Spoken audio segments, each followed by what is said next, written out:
Waalaikumsalam Waalaikumsalam warahmatullahi warahmatullahi wabarakatuh. wabarakatuh. Oke, sudah ya? Sudah siap? Ini temanya apa? Dan waktunya bagaimana? Ya bisa ditentukan lah berapa menit supaya saya juga nggak kebablasan ngomong. Apakah ini ya, sistem catur saja ya, enak sama tanya jawab 2, terus 5, 2 menit untuk bertanya, maksimal 2 pertanyaan, kemudian jawab 5 menit, menanggapi 3 menit saja, karena sendiri. Kemudian, hati-hati. Kemudian catur 30 menit atau berapa, Bang Zuma? Ya, silakan moderator yang ini. Oke, berarti 2 kali, kemudian catur 30 menit. Bagaimana, Bang Kusnadi? Ya, Oke, saya ikut aja. Oke, dimulai ya. Oke. Assalamualaikum warahmatullahi wabarakatuh untuk semuanya. Semoga dalam keadaan sehat, selalu dalam lindungan Allah Subhanahu wa taala. Malam ini akan ada diskusi debat dengan tema apa, Bang? Lupa saya temanya. Yang Temanya tadi apa? Konsep keselamatan atau apa tadi ya? Ya. Konsep keselamatan ya. Konsep keselamatan atau surga Muslim atau surga gitu ya? Atau gimana? Ya, boleh. Oke. Sudah bisa dimulai ya. Alhamdulillahirabbil alamin wassalatu wassalamu ala asyrofil anbiya'i wa mursalin wa ala alihi washabihi ajmain amma ba'du. Oke. Untuk semuanya, semoga diskusi ini bisa berjalan dengan lancar dan juga mengedukasi semuanya ya. Semoga bisa sama-sama sabar. Oke, silahkan dimulai. Open statement 3 menit untuk Bang Zuma, silahkan 3 menit. Bang Ilyas monitor untuk timer ya, mohon maaf ya. Ya, sama itu kalau share screen bisa ditampilkan kalau diminta ayatnya gitu ya. Bang Ilyas monitor, oke. Terima kasih. 3 menit open statement.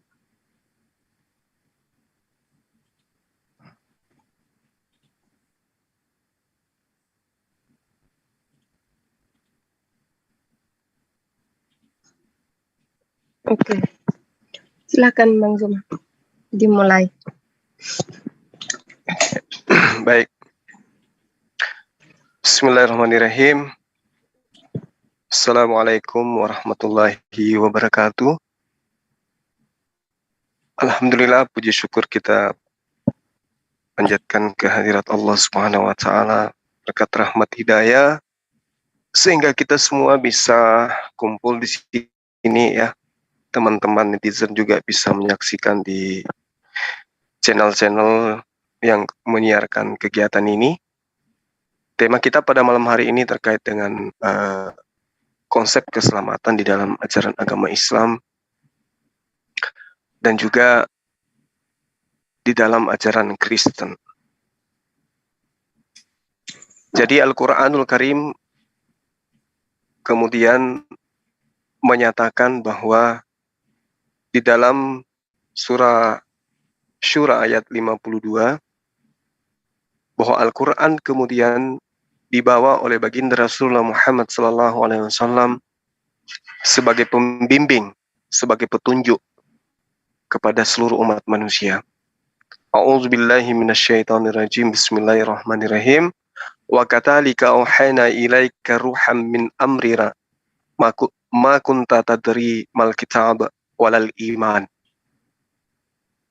Di sini diterangkan bahwa Allah pencipta langit dan bumi mewahyukan Al-Quran dengan perintah.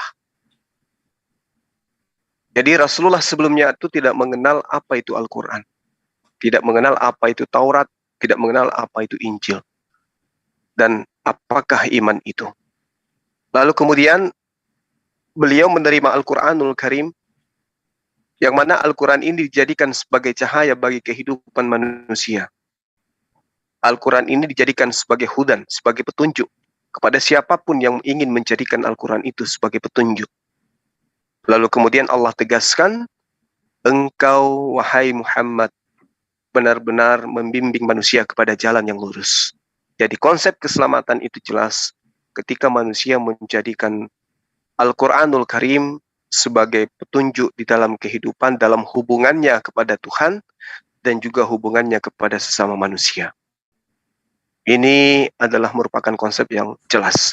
Oleh karena itulah kemudian Al-Quran mengatakan, وَقُلِ الْحَقُّ مِنْ رَبِّكُمْ وَمَنْ شَاءَ فَلْيُؤْمِنْ وَمَنْ شَاءَ فَلْيَكْفُرْ.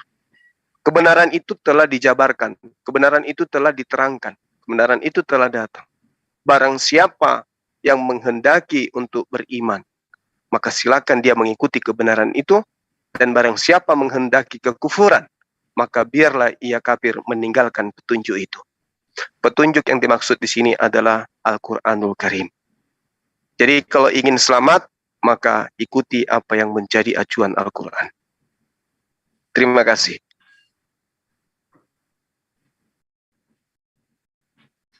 Oke, silahkan Pak Kusnadi. Waktu 3 menit untuk open statement. Baik, selamat malam ya. Terima kasih kesediaan Bang Juma untuk sekali lagi berdialog dengan saya. Yang pertama, begitu banyak ayat di dalam Alkitab. Hampir 10 ayat mengatakan bahwa Tuhan itu Esa. Tuhan yang Esa itu memberikan keselamatan secara adil kepada seluruh umat manusia yang pernah hidup di muka bumi ini. Berarti itu adalah sejak Adam sampai nanti kiamat, hari manusia terakhir, dia harus mendapatkan kesempatan yang sama untuk keselamatan. Karena melalui itulah nanti setiap orang akan dihakimi. Dan itu terjadi pada saat di mana Adam jatuh ke dalam dosa, maka Tuhan menjanjikan bahwa keturunan perempuan ini akan meremukkan kepala iblis dan dia akan terluka tumitnya. Inilah satu-satunya janji Tuhan yang diimani oleh setiap para nabi yang awal-awal itu. Karena kita lihat bahwa Habil mempersembahkan korban binatang. Itu adalah simbol tentang juru selamat yang terluka tumitnya itu. Dan itu diterima oleh Tuhan. Demikian berlanjut terus sampai kepada Nuh, kepada Abraham, kepada seluruh para nabi melakukan pengorbanan darah binatang di mezbah hanya sebagai simbol. Tetapi lebih tegas lagi pada saat kepada Abraham, di mana Tuhan menjanjikan bahwa keturunanmu akan seperti pasir di laut. Dan keturunanmu, singular, dikatakan akan menjadi berkat bagi bangsa-bangsa. Disitulah Abraham beriman, maka dia disebut Bapa orang beriman. Dan itu ternyata ada 2 anaknya, Ishak dan Yakub.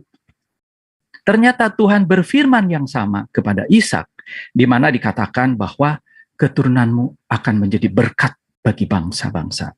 Demikian juga kepada Yakub. Dan setiap orang yang percaya pada zaman itu tentang iman ini, mereka percaya kepada juru selamat yang akan datang. Nah, begitu takutnya iblis, sampai-sampai di zaman Raja Namrud, dia menghamili perempuan-perempuan supaya melahirkan anak-anak raksasa itu untuk merusak keturunan yang dijanjikan itu.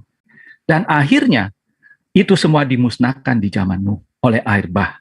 Dan Tuhan mengurung malaikat-malaikat tersebut sesuai dengan ayat-ayat yang ada dikatakan dia mengurung. Dan salah satu tempat yang dikurung adalah gua-gua di seluruh bumi. Jadi kedatangan Yesus itu menggenapi janji ini sehingga setiap orang yang percaya sampai akhir zaman akan percaya kepada juru selamat ini. Ya. Oke, waktu habis dan akan ada pertanyaan untuk boleh sesi tanya jawab. Masing-masing narasumber akan memiliki kesempatan untuk bertanya maksimal 2 pertanyaan dan kemudian akan dijawab selama 5 menit dan ditanggapi selama 3 menit. Oke, silahkan Pak Kusnadi mengajukan 2 pertanyaan kepada saudara muslim kita. Ya. Nah, karena Islam baru datang 600 tahun sesudah Masehi, artinya kalau kita tarik mundur ke zaman penciptaan, mungkin sekitar 4 atau 5.000 tahun lah, kurang lebih ribuan tahun.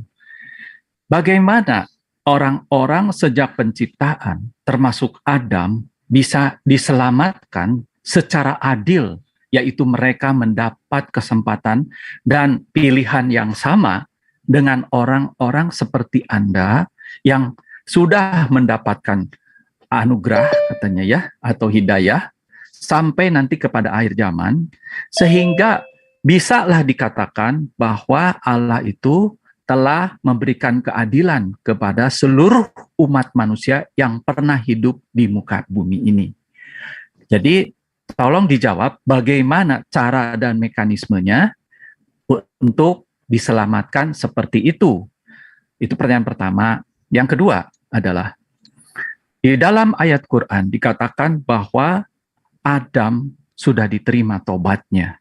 Artinya, dia sudah diampuni. Kalau sudah diampuni, harusnya dipulihkan dan dikembalikan ke asalnya, yaitu dia ada di surga. Jadi kalau begitu, kenapa dia harus ke bumi? Seolah-olah, dan itu harus Anda jelaskan, mengapa dia menerima hukuman itu padahal tobatnya sudah diterima. Jadi apa makna tobat itu terhadap kesalahan dia mengikuti bisikan daripada iblis? Oke, makasih. Oke, masih 23 detik. Apakah waktu tidak digunakan? Cukup gitu aja, Mbak. Oke, jadi sekarang waktunya 5 menit untuk saudara muslim menjawab pertanyaan dari saudara Kristen. Oke, silakan. 5 menit. Bang Zuma, silakan. Iya, baik.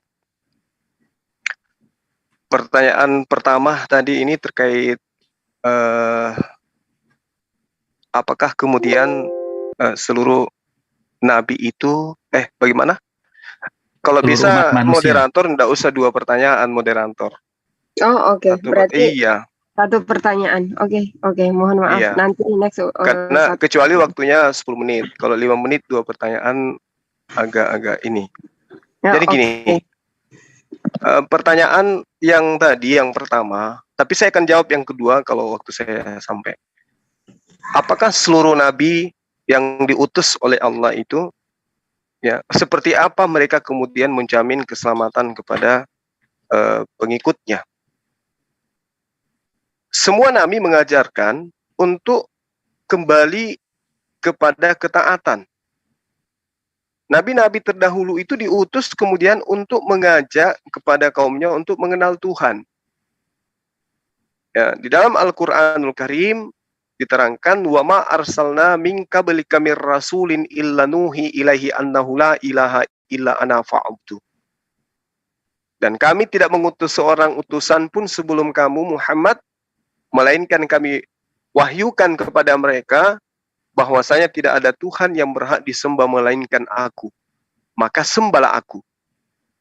Nah, jadi seluruh nabi-nabi itu jelas mengajarkan kemudian untuk menyembah kepada pencipta langit dan bumi. Namun kemudian mereka ada yang memiliki syariat yang sama seperti syariat yang ada di dalam pengajaran para nabi yang lain, ada juga tidak. Karena masing-masing nabi dan rasul itu diberi beban untuk kaumnya masing-masing. Nah, seperti misalnya datangnya Nabi Musa, dia dikhususkan kepada kaumnya. Datangnya Nabi Isa, juga itu adalah dikhususkan untuk kaumnya. Jadi seluruh nabi itu diutus kepada kaumnya masing-masing, kecuali baginda Rasulullah Muhammad SAW. Itu ditujukan kepada seluruh umat manusia. Oleh karena itulah kemudian Rasulullah Muhammad SAW itu diperintahkan di dalam Al-Quranul Karim, ya, bahwa dia harus mengajak kepada seluruh umat manusia untuk mengikuti apa yang kemudian dia bawa. Itu diterangkan di dalam Al-Quran surah Ali Imran ayat 31. Ya, kul man kana aduwwan li Jibril, dikatakan apabila engkau mencintai Allah, maka ikutilah aku. Maka Allah akan mengampuni segala dosa-dosamu.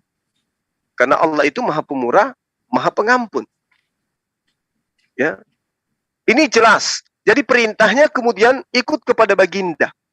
Nah, kalau yang nabi-nabi sebelumnya ikut kepada para nabi, supaya mereka itu kemudian menyembah hanya kepada Tuhan yang diperkenalkan oleh nabi-nabi tersebut. Jadi seluruh nabi itu datang kemudian memperkenalkan untuk menyembah satu Tuhan, bukan banyak Tuhan. Ini yang ingin saya sampaikan kepada saudara. Kemudian tadi pertanyaan yang kedua apa ya? Sorry, maaf, saya lupa. Terkait apa tadi pertanyaan? Adam diterima tobatnya. Adam diterima tobatnya. Oke. Jadi Al-Quranul Karim memang mengatakan bahwa Adam itu ya ketika diperintahkan kemudian oleh Allah untuk taat, untuk jangan makan buah pengetahuan atau buah khuldi, ya. Lalu kemudian dia melanggar. Akan tetapi dia bertaubat. Makanya diterangkan dalam Al-Quran dalam surah Al-Baqarah ayat 43, Bismillahirrahmanirrahim, fatalakka Adamu min rabbih kalimatin fataba alaih, innahu huwat tawwabur rahim. Maka taubatnya kemudian diterima oleh Allah. Nah, terus saudara mengatakan, kenapa dia itu kemudian tidak dikembalikan kepada surga? Karena memang peruntukannya untuk diciptakan itu adalah di bumi. Bukan peruntukannya untuk mengisi surga. Wa iz qala rabbuka lil malaikati inni ja'ilun fil ardi khalifah. Fil ardi. Jadi bukan fil jannah. Dia dicipta untuk mengisi bumi. Nah, ini yang perlu saya terangkan bahwasanya keberadaan Adam dicipta oleh Allah untuk mengisi bumi sebagai pemimpin di atas muka bumi. Sehingga ketika dikatakan dia melakukan pelanggaran, lalu kemudian beliau bertaubat, Allah kemudian menerima taubatnya. Ya, fataba alaih, innahu huwat tawwabur rahim. Sesungguhnya Allah Maha penerima taubat, lagi Maha penyayang. Jadi taubatnya Adam itu diterima, sehingga dia dalam keadaan suci diturunkan ke muka bumi untuk kemudian beranak cucu yang banyak. Saya kira seperti itu jawaban saya, bahwasanya terkait dengan penciptaan Adam itu memang dikhususkan di bumi. Terima kasih. Waktu habis. Sekarang 3 menit untuk saudara Kristen menanggapi jawaban dari Bang Zuma. Silahkan. Baik. Tadi Bang Juma mengatakan bahwa nabi-nabi itu mengajarkan pengenalan terhadap Tuhan. Jadi artinya barulah itu dikatakan adil bagi seluruh umat manusia. Jadi sejak zaman dulu sampai nanti akhir zaman yang disyaratkan adalah mengenal Tuhannya, dan tadi ada kata-kata soal satu Tuhan. Nah, sekarang kalau begitu berarti menurut Bang Juma, apakah semua orang yang demikian diperlakukan adil? Karena kalau demikian, untuk mengenal Tuhan, yang mana tadi Anda katakan adalah monoteisme, harus monoteisme, ya.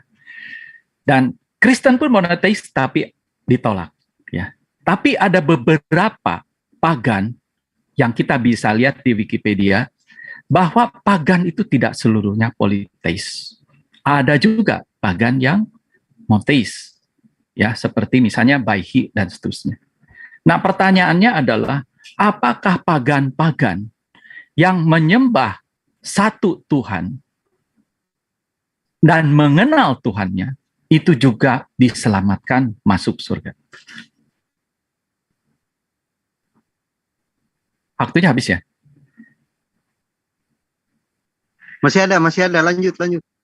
Masih ada ya? Jadi karena syaratnya untuk masuk surga sangat gampang, yaitu cuma mengenal Allah yang tunggal itu, yang satu-satunya katanya yang tunggal. Nah,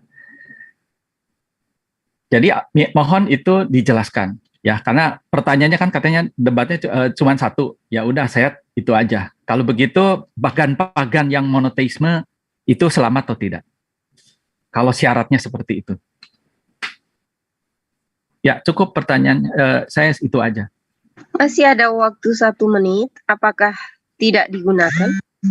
Aduh, Saya kira cukup, saya cuma menanyakan keadilan Tuhan bagi seluruh umat manusia yang pernah hidup di muka bumi ini, dan Oke. juga ada pagan-pagan yang juga monoteisme. Oke. Tetapi sekarang untuk Bang Zuma, boleh Ini bertanya. timernya jalan terus, kenapa ya? Oh, Iya. sorry. Sebentar. Oke, Bang Zuma, sekarang waktunya bertanya ya, Bang Ilyas ya, 2 menit untuk bertanya, 3 menit untuk menanggapi jawaban. Salah Gimana? untuk merespon tadi Merespon tanggapan dari ya. tanggapan. Jadi Iya, 3 tadi menit ya. Bang Satria Injil itu merespon jawaban. Oke. Tuh. Oke. Terus ini Bang Jumanya merespon tanggapan dari Satria Injil. Oke. Jadi gitu selesai. Oke, siap. Oke, jadi waktu 3 menit untuk Bang Zuma menanggapi tadi ya. Silakan Bang Zuma. Iya. Jadi gini, Tuhan itu menghakimi hambanya berdasarkan dengan perintah yang datang kepadanya. Ya, mereka akan dihukum berdasarkan dengan perintah. Kalau kemudian tidak ada perintah yang datang kepadanya, ya Tuhan kemudian tidak akan mungkin menghakimi ciptaannya sementara dia tidak datang memberikan sebuah hukum kepada mereka. Makanya ada yang dikatakan saman patrah. Saman di mana orang-orang itu tidak memiliki nabi, rasul, kitab suci. Jadi kalau ada orang pagan kemudian tidak pernah datang kepadanya nabi, tidak ada nabi yang diutus untuk mereka, lalu kemudian tidak ada kitab suci yang dari Tuhan untuk mereka, maka apa dasarnya untuk dihukum? Nggak ada dasarnya. Lain cerita kalau sudah datang nabi, lalu kemudian nabi ini diutus untuk semua umat manusia, lalu kemudian dia tidak taat kepada perintah nabi tersebut, maka dia akan dihukum. Makanya saya katakan, nabi-nabi itu ya, yang datang kemudian kepada kaumnya masing-masing, mereka akan dihukum sesuai dengan kaidah apa yang menjadi syariat nabi yang datang kepada mereka. Jadi dihukumnya seorang hamba itu berdasarkan ketika ada perintah datang kepada mereka, dia taat ataupun tidak. Jadi kalau ada orang mempraktekkan sesuatu yang sifatnya kemudian pagan, tapi tidak ada datang kepada mereka nabi dan rasul, dalam hal ini pengajaran yang memang dikhususkan kepada mereka, maka dia tidak akan mungkin dihukum. Karena kenapa? Allah itu maha adil. Keadilan Allah itu berlaku pada semua aspek. Nah, lain cerita kalau sudah datang baginda Rasulullah Muhammad SAW, yang mana beliau diutus kepada seluruh umat manusia, tapi kemudian masih ada juga orang yang menyembah selain daripada Tuhan yang diperkenalkan oleh para nabi, yaitu menuhankan ya manusia atau menuhankan batu atau menuhankan api dan seterusnya. Nah, sementara ketika ada orang paganisme, di saat tidak ada nabi dan rasul datang kepada mereka, tidak ada kitab suci yang dikhususkan kepada mereka, maka itu tidak ada hukuman bagi mereka. Nah, itulah yang ingin saya sampaikan. Bahwasanya kalau ada orang pagan, tapi tidak ada nabi yang datang kepadanya, seperti misalnya ketika nabi-nabi itu datang hanya kepada Bani Israel, kemudian di luar daripada Bani Israel tidak ada nabi diutus kepada mereka, apa dasarnya kemudian mau dihukum orang-orang ini?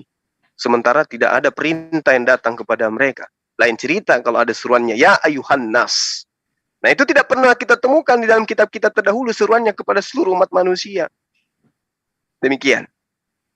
Oke, terima kasih. Pas sekali waktunya. Oke, untuk mengajukan pertanyaan kepada saudara Kristen, waktu 2 menit. Silakan Bang Zuma. Iya. Pertanyaan saya terkait dengan materi kita ini adalah keselamatan menurut mimbar gereja, yaitu menjadikan Yesus anak Maria itu Tuhan, menyembah kepada Yesus. Nah, tolong tunjukkan kepada saya kapan dan di mana Yesus mengatakan bahwa keselamatan itu adalah tergantung terhadap orang menuhankan Yesus atau tidak menuhankan Yesus. Percaya dalam arti kata Yesus itu adalah Tuhan yang datang dalam rupa manusia. Kapan dan di mana Yesus mengajarkan itu? Bahwa sekarang teman-teman Kristen dengan busung dada, dengan bangga, mereka mendapatkan jaminan keselamatan karena sudah menjadi Kristen. Adakah kemudian jaminan keselamatan kepada orang-orang yang menggantikan Tuhannya para nabi dengan Yesus anak Maria? Kalau ada jaminan itu, tolong Anda tunjukkan kepada saya tertulis di mana dan apakah itu berasal dari Yesus. Bahwa keselamatan adalah ketika manusia memfokuskan imannya untuk menjadikan anak Maria itu sebagai Tuhan selain daripada Tuhan yang datang kepada para nabi. Karena jelas Yesus itu bukan pencipta langit dan bumi. Yesus itu adalah ciptaan pencipta langit dan bumi. Yesus itu adalah manusia. Yesus mati. Yesus tidak tahu hari kiamat. Yesus lapar. Yesus ketakutan. Yesus was-was. Semuanya sisi kemanusiaan ada pada diri Yesus. Mana jaminan keselamatan terhadap orang-orang yang menuhankan anak manusia layaknya Yesus ini? Silakan. Oke, terima kasih. Sekarang waktu 5 menit untuk saudara Kristen menanggapi pertanyaan dari menjawab pertanyaan dari Bang Zuma. Silakan. Ya, baik. Kalau kita lihat di dalam Alkitab bahwa kejatuhan daripada Adam itu bukanlah dia melakukan sebuah kejahatan ataupun kriminal. Makan buah koldi itu adalah bukan kejahatan, tapi itu adalah untuk hidup. Tetapi yang menjadi persoalan bukan itu. Karena Adam lebih beriman kepada ucapan iblis daripada kepada Tuhan. Itulah sebabnya. Jadi artinya kejatuhan Adam itu karena iman. Maka itulah Tuhan mengajarkan bahwa melalui iman pula lah maka mereka akan kembali kepada Tuhan. Itulah sebabnya Abraham disebut bapa orang beriman. Bukan bapa orang baik, bapa orang beriman. Maka seluruh umat manusia sebelum Yesus lahir, mereka beriman kepada juru selamat yang akan datang itu. Ya. Nah, jadi artinya kalau tadi Bang Joa mengatakan tentang Yesus adalah Tuhan, Tuhan itu adalah maknanya. Tetapi yang penting di sini adalah Mesias itu yang dijanjikan. Karena Mesias itu artinya yang diurapi. Yang diurapi itu sebagai apa? Sebagai raja. Raja yang mana? Raja segala raja. Itu yang dimaksud. Jadi masalah Tuhan atau tidak itu bisa nomor 2. Tapi dia percaya nggak bahwa Yesus itu adalah yang dijanjikan kepada Adam, kepada Abraham, kepada seluruh para nabi. Dan para nabi tahu, kalau dikatakan itu keturunan perempuan, artinya itu ada unsur manusia. Demikian juga Abraham percaya bahwa keturunanmu, salah satu keturunanmu, karena ditulis singular, akan menjadi berkat bangsa-bangsa. Artinya itu adalah manusia. Jadi Abraham pun percaya. Seluruh para nabi percaya bahwa ini akan dilahirkan dari seorang perempuan manusia. Makanya perempuan Samaria itu percaya bahwa mereka menantikan Mesias. Banyak orang-orang Yahudi di zaman itu percaya mereka semua menantikan Mesias. Bahkan orang Yahudi sekarang pun tahu Mesias itu belum datang. Itu karena mereka tidak percaya Yesus. Tapi Mesias itu dinanti-nantikan. Jadi, bahwa makna tentang bahwa Yesus Tuhan, itu adalah maknanya. Karena Mesias itu adalah raja segala raja. Kalau kepada presiden aja Anda bisa hormat. Apalagi ini kepada raja segala raja. Raja kekal yang menentukan nasib Anda. Maka Yesus berkata, seluruh kuasa di bumi dan langit telah diberikan kepadaku. Artinya dia adalah sang raja itu. Jadi kalau Anda cari kata-kata Yesus di dalam perjanjian baru, kami tidak pernah mengklaim bahwa Injil itu adalah statement-statement daripada Tuhan. Tetapi itu adalah kesaksian para rasul yang mana mereka bersama-sama dengan Yesus pada saat ada di muka bumi ini. Dan apa yang ditulis di dalam Alkitab itu adalah kesaksian para rasul yang mengatakan bahwa Yesus itu adalah Mesias, anak Allah. Bahkan Sang Pencipta itu pernah memperdengarkan suaranya secara menggelegar dari langit pada saat Yesus memulai pekerjaannya, dan di akhir pekerjaannya yaitu di Sungai Yordan dan di Bukit Getsemani. Inilah anak yang kukasihi, kepadanya lah aku berkenan, dengarkan dia. Itu kata-kata yang pendek dari Sang Pencipta. Dan itu tidak mungkin kita mengabaikan itu. Karena kita akan dihakimi atas ucapan itu yang sudah disaksikan oleh para rasul, disebarkan ke seluruh dunia. Termasuk Anda dan saya akan diminta pertanggungan jawab. Karena Sang Pencipta sudah membuang waktunya untuk kita manusia, Dia menyatakan itu. Artinya anak Allah itu adalah Mesias. Karena orang Yahudi percaya bahwa anak Allah itu adalah Mesias, dan siapapun yang mengakui anak Allah harus dihukum mati karena dia menyamakan dirinya adalah Sang Pencipta atau firman Sang Pencipta itu. Jadi disinilah kesalahpahaman bahwa setiap Muslim mencari perkataan Yesus, tapi mereka lupa ini adalah kesaksian para rasul yang menyatakan Yesus itu adalah Mesias. Mesias anak Allah yang dijanjikan sejak Adam. Karena dialah juru selamat dan penebus kita yang sudah diambil oleh iblis. Karena kita keturunan Adam yang telah beriman kepada iblis. Tapi Adam sudah bertobat, keturunannya belum. Keturunan itulah yang harus ditebus. Karena dilahirkan oleh orang yang berdosa. Maka setiap manusia di muka bumi ini akan ditawarkan, apakah Anda percaya bahwa Yesus itu adalah yang dijanjikan itu? Bukan soal Yesus Tuhan atau tidak. Karena begitu Anda percaya bahwa dialah yang dijanjikan itu, Anda udah tahu bahwa dia adalah Raja segala raja. Dan itu adalah Tuhan. Ya. Waktu habis. Mohon maaf Pak Kusnadi. Ketika Anda menjelaskan atau menjawab pertanyaan, karena di sini bukan ajang untuk berasumsi, saya harap untuk narasumber membawa data yang valid atas jawabannya. Jadi tidak ngawur. Oke, silakan waktu 3 menit untuk menanggapi. Silakan Bang Zuma. Iya, baik. Jadi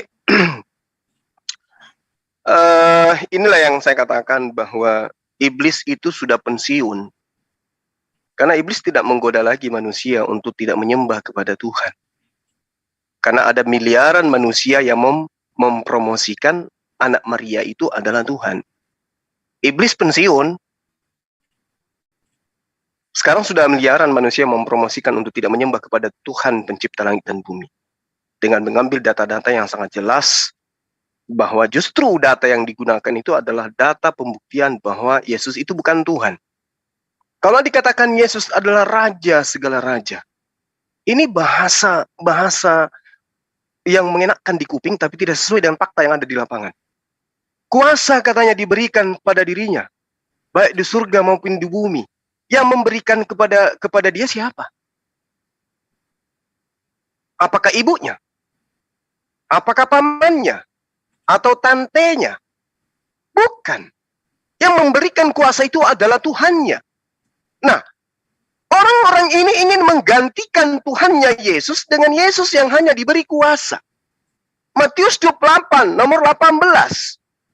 Yesus mendekati mereka dan berkata, kepadaku telah diberikan. Yesus diberi kuasa. Siapa yang memberi kuasa? Malikin Nas, yang merajai manusia. Siapa yang merajai manusia itu? Tuhan pencipta langit dan bumi. Yang disembah oleh Yesus. Yesus, raja di mana dia rupanya? Kalau dikatakan dia yang menentukan keselamatan, tunggu dulu. Markus 10 nomor 40. Tetapi hal duduk di sebelah kananku di surga, atau yang duduk di sebelah kiriku nanti di sana, aku tidak berhak memberikannya. Itu akan diberikan kepada orang-orang bagi siapa itu disediakan. Siapa yang memberikan itu? Bapakku yang ada di surga. Yesus tidak punya hak. Jadi apa yang ingin dijual di sini?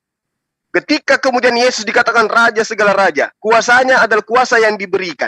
Lalu kemudian diterangkan dalam Yohanes 5, Yesus diberi kuasa menghakimi sebab dia hanyalah anak manusia. Yesus jago, Yesus hebat. Kenapa dia jago, kenapa dia hebat? Karena dia utusan Tuhan, bukan utusan presiden, bukan utusan gubernur. Dia utusan pencipta langit dan bumi. Tapi sebagai utusan, dia mengatakan apa? Aku tidak bisa berbuat apa-apa dari diriku sendiri. Aku bahkan berkata bukan dari diriku sendiri. Berkata saja bukan dari dirinya. Apalagi berbuat. Jadi Tuhan model apa ini? Makanya tadi saya tanya, mana jaminan keselamatan itu? Yang dijanjikan oleh Yesus kepada penyembah-penyembahnya menggantikan Tuhan yang ada di langit yang maha tinggi itu. Tidak ada. Yang Anda tunjukkan hanya doktrin gereja. Silakan. Oke, terima kasih. Pas sekali. Oke, waktu 3 menit untuk Pak Kusnadi menjawab. Oke, silakan.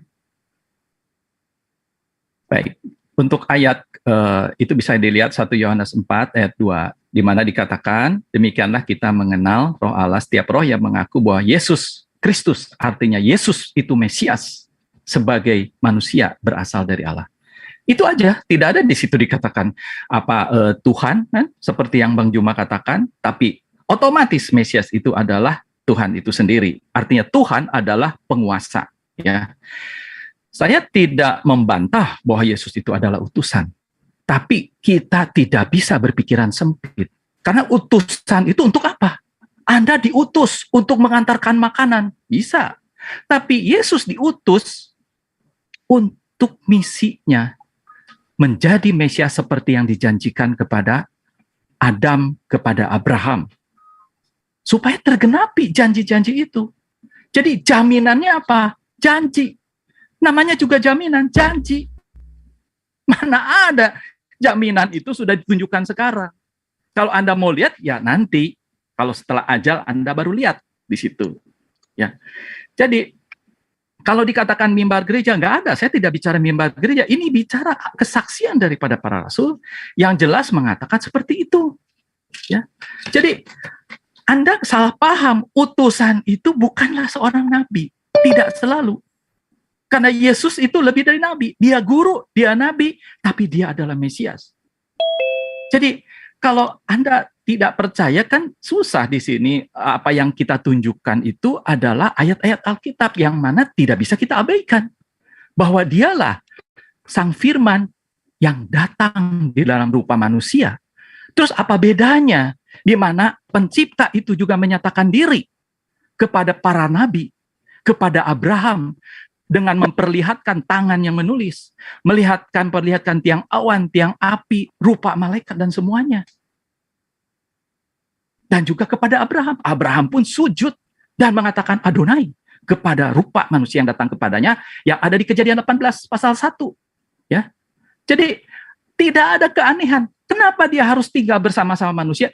Karena dia punya misi yang diutus dia mati di salib. Kalau yang datang kepada Abraham tidak demikian. Begitu dia selesai akan menghancurkan Sodom dan Gomora, kemudian dia akan pergi. Kan itu. Jadi disinilah anehnya, justru apa yang telah dilihat oleh para nabi itu, mereka telah dipilih oleh pencipta untuk melihat, mendengar suara sang pencipta itu yang mereka lihat dan saksikan sendiri. Dan itu ternyata juga ada di kitab Anda. Di mana di Anisa 164 pun dikatakan bahwa kepada Musa berfirman langsung. Berarti bisa ternyata pencipta itu berfirman langsung meskipun dikatakan di balik tabir. Oke, waktu habis Pak Kusnadi. Oh ya, mohon maaf sebelumnya ya, karena ini tadi ada juga yang menantang, karena biasanya kemarin Pak Vivo sempat bilang bahwa ketika beliau menonton live saya, beliau akan masuk begitu, karena beliau selalu mengintai kayaknya. Tetapi di sini Pak Vivo tadi sudah berjanji akan masuk lagi malam ini, dan akan berduet dengan Pak Kusnadi. Dan apa ya, saya rasa Pak Vivo kayaknya tidak bisa dipegang juga omongannya. Mungkin bisa langsung dilanjut sendiri saja Pak Kusnadi. Oke, dengan waktu catur 30 menit masing-masing narasumber. Oke, silakan. Waktu 30 menit. Oke. Iya, waktunya sudah diatur. Sudah ada timernya. Siapa dulu? Oke, baik. Saya dulu apa? Ya, jadi dulu? Ya, jadi gini, Bang Satria, gini. Di dalam Al-Quran itu diterangkan, A'udzubillahi minasyaitonirrajim, Bismillahirrahmanirrahim. Wa ma arsalna mir rasulin illa liyuta'a bi iznillah. Di sini dijelaskan bahwasanya Tuhan mengutus orang rasul itu untuk ditaatin dengan izin Allah. Jadi ketika kemudian Anda ingin taat kepada Yesus, tapi kemudian Anda justru melanggar perintahnya, itu menyalahi, sehingga apa yang terjadi? Orang-orang yang menuhankan dirinya akan diusir kelak. Inilah yang dikatakan oleh Al-Quran. Ya, walau annahum izzalamu anfusahum ja'uka fastaghfarullah wastaghfara lahumur rasul lawajadullah tawwabar rahima. Sekiranya mereka setelah menzalimi diri mereka datang kepadamu Muhammad, lalu mereka mohon ampun kepada Allah, ya, maka Allah akan mengampuni dosa-dosa mereka. Kenapa dikatakan mereka itu menzalimi diri mereka? Sudah ditanya, mana tunjukkan jaminan keselamatan kepada yang menyembah Yesus? Adakah dari Yesus jaminan keselamatan itu? Tidak bisa ditunjukkan. Tapi tetap aja menzalimi diri, mendudukkan konsep imannya, menuhankan kepada Yesus manusia yang hanya diberi kuasa. Kisah para Rasul 2 nomor 22, orang Israel harus tahu bahwa Yesus adalah orang yang ditentukan oleh Tuhan sebagai perantara untuk memperlihatkan mujizat, tanda-tanda dan kuasa. Nah, kalau saudara mengatakan saksi-saksi apostolos, saya lebih percaya kepada kesaksian Yesus bahwa dia adalah utusan Tuhan. Sebagai utusan Tuhan sudah pasti dia bukan Tuhan. Nah, tolong tunjukkan ke kita mana jaminan keselamatan kepada orang-orang yang menggantikan Tuhannya Yesus menjadi Yesus yang jadi sembahan. Silakan. Baik, sebelumnya saya ingin tadi ada sedikit menanggapi bahwa tadi Bang Juma mengatakan bahwa seluruh umat manusia diberikan keadilan untuk mengenal Sang Tuhan. Tetapi Anda berubah, sekarang menambah ada ayat, harus ada kitab dan para nabi. Tapi berarti Anda belum menjawab bahwa pagan itu pun masuk surga kalau begitu. Hanya dasarnya syaratnya mengenal Tuhan. Ya. Nah, mengenai soal Yesus, saya tidak membantah bahwa Yesus itu adalah perantara, karena di 1 Timotius 2 ayat 5 dikatakan, karena Allah itu Esa. Ya Esa, tapi Esa pula dia yang menjadi perantara antara Allah dan manusia. Yaitu manusia, Kristus Yesus, atau dia adalah Mesias. Jadi bahwa Yesus itu adalah perantara. Dan itu pernah terjadi pada saat Musa mendapat wahyu dari Allah, maka perantara itu datang. Perantara seperti apa? Tergantung pencipta. Dan terbukti di An-Nisa 164, perantara itu adalah suara. Bagaimana Anda menjelaskan suara yang berbicara kepada Musa? Berarti sang pencipta itu juga pakai perantara. Karena kalau dia datang langsung, katanya bukit Tursina itu akan hancur. Tapi suara bisa didengar. Itulah perantaranya. Jadi, adakah perantara lain? Jadi, secara tak sadar, Anda sudah mengakui bahwa Musa pun menerima wahyu Tuhan secara langsung, dan suara itu adalah perantara. Apa Anda mau katakan suara itu adalah pencipta yang datang langsung seperti itu untuk menghancurkan Bukit Nursina? Tidak. Jadi, seluruh yang dirancanakan oleh sang pencipta ini mencoba dibelok-belokkan. Maka itulah sebabnya kami sudah katakan, kenapa tidak percaya kepada pewahyuan tahun 600? Karena Tuhan sang pencipta tidak pernah datang kepada Muhammad. Tetapi pencipta itu di kami telah memperdengarkan suaranya kepada seluruh orang-orang yang ada di Sungai Yordan dan di Bukit Getsemani, dan itu ada saksinya, dan itu percis seperti yang terjadi kepada zaman Musa. Dan itu percis dengan An-Nisa 164, di mana pencipta itu memperdengarkan suaranya. Itu adalah sebabnya, apapun yang Anda katakan mau mengubah-ngubah semua pewahyuan bahwa Yesus bukan ini dan lain sebagainya, buktikan bahwa yang berbicara kepada Muhammad itu adalah sang pencipta. Seperti halnya pencipta yang berbicara kepada Musa. Silakan. Oke, mohon maaf Pak Kusnadi, setiap Anda menarasikan ayat-ayat di dalam membantah dari Bang Zuma, saya berharap Pak Kusnadi juga membawa data untuk membantahnya, bukan berasumsi. Sekali lagi saya katakan, supaya tidak jadi diskusi yang cuman modal asumsi. Silahkan bawa data dan tunjukkan ayat-ayatnya di dalam Bible Anda untuk membantah. Silahkan Bang Zuma. Iya, jadi silakan Anda bangun konsep gereja, bangun setinggi-tingginya, tapi Anda tidak akan mampu kemudian mengalahkan kesaksian Yesus. Apa kesaksian Yesus tentang dirinya? Itu dulu.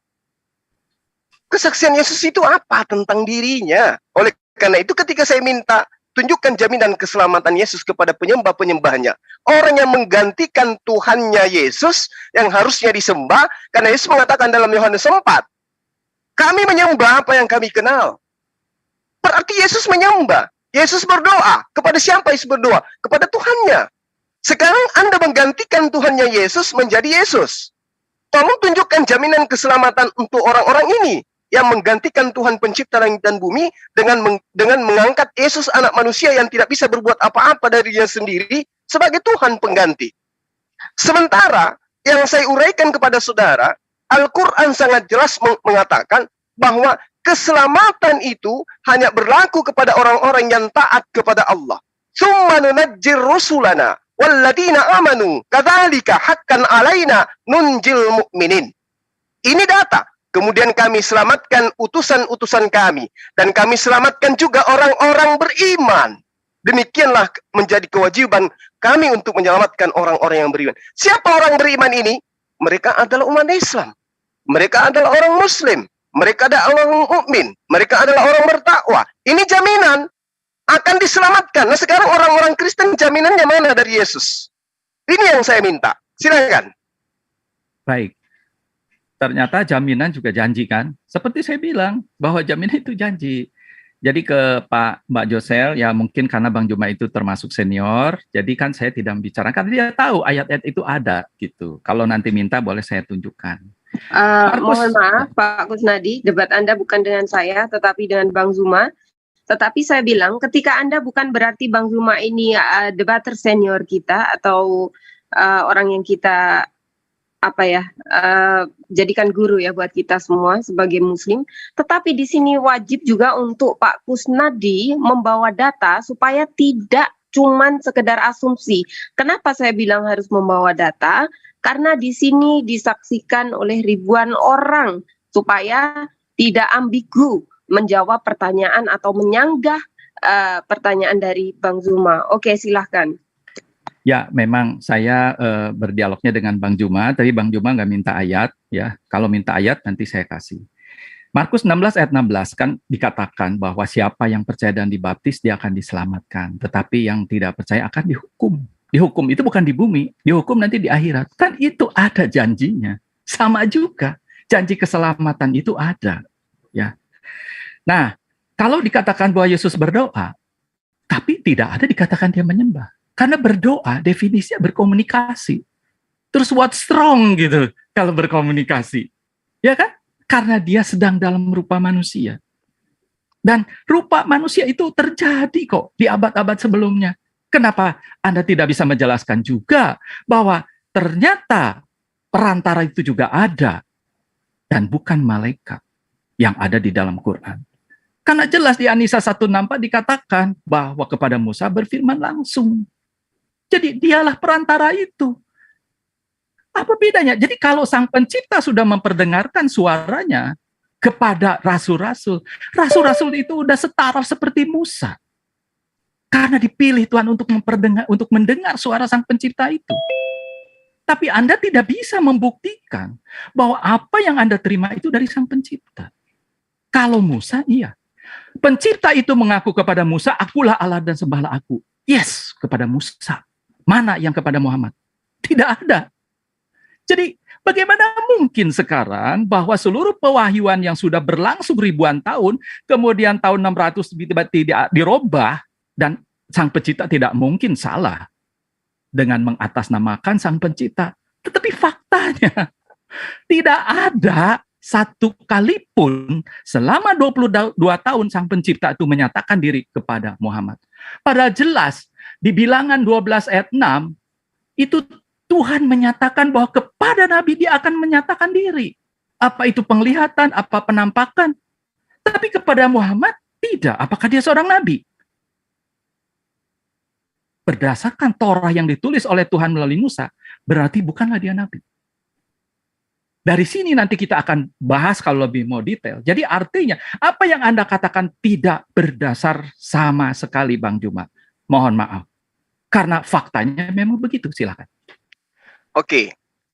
Jadi kalau kemudian Anda mengatakan mengambil kitab Kejadian sebagai landasan pijakan kemudian untuk mengatakan dia nabi ataupun tidak, dan nabi itu adalah mereka yang kemudian menerima pewahyuan, maka sekarang silakan buang kitab Anda.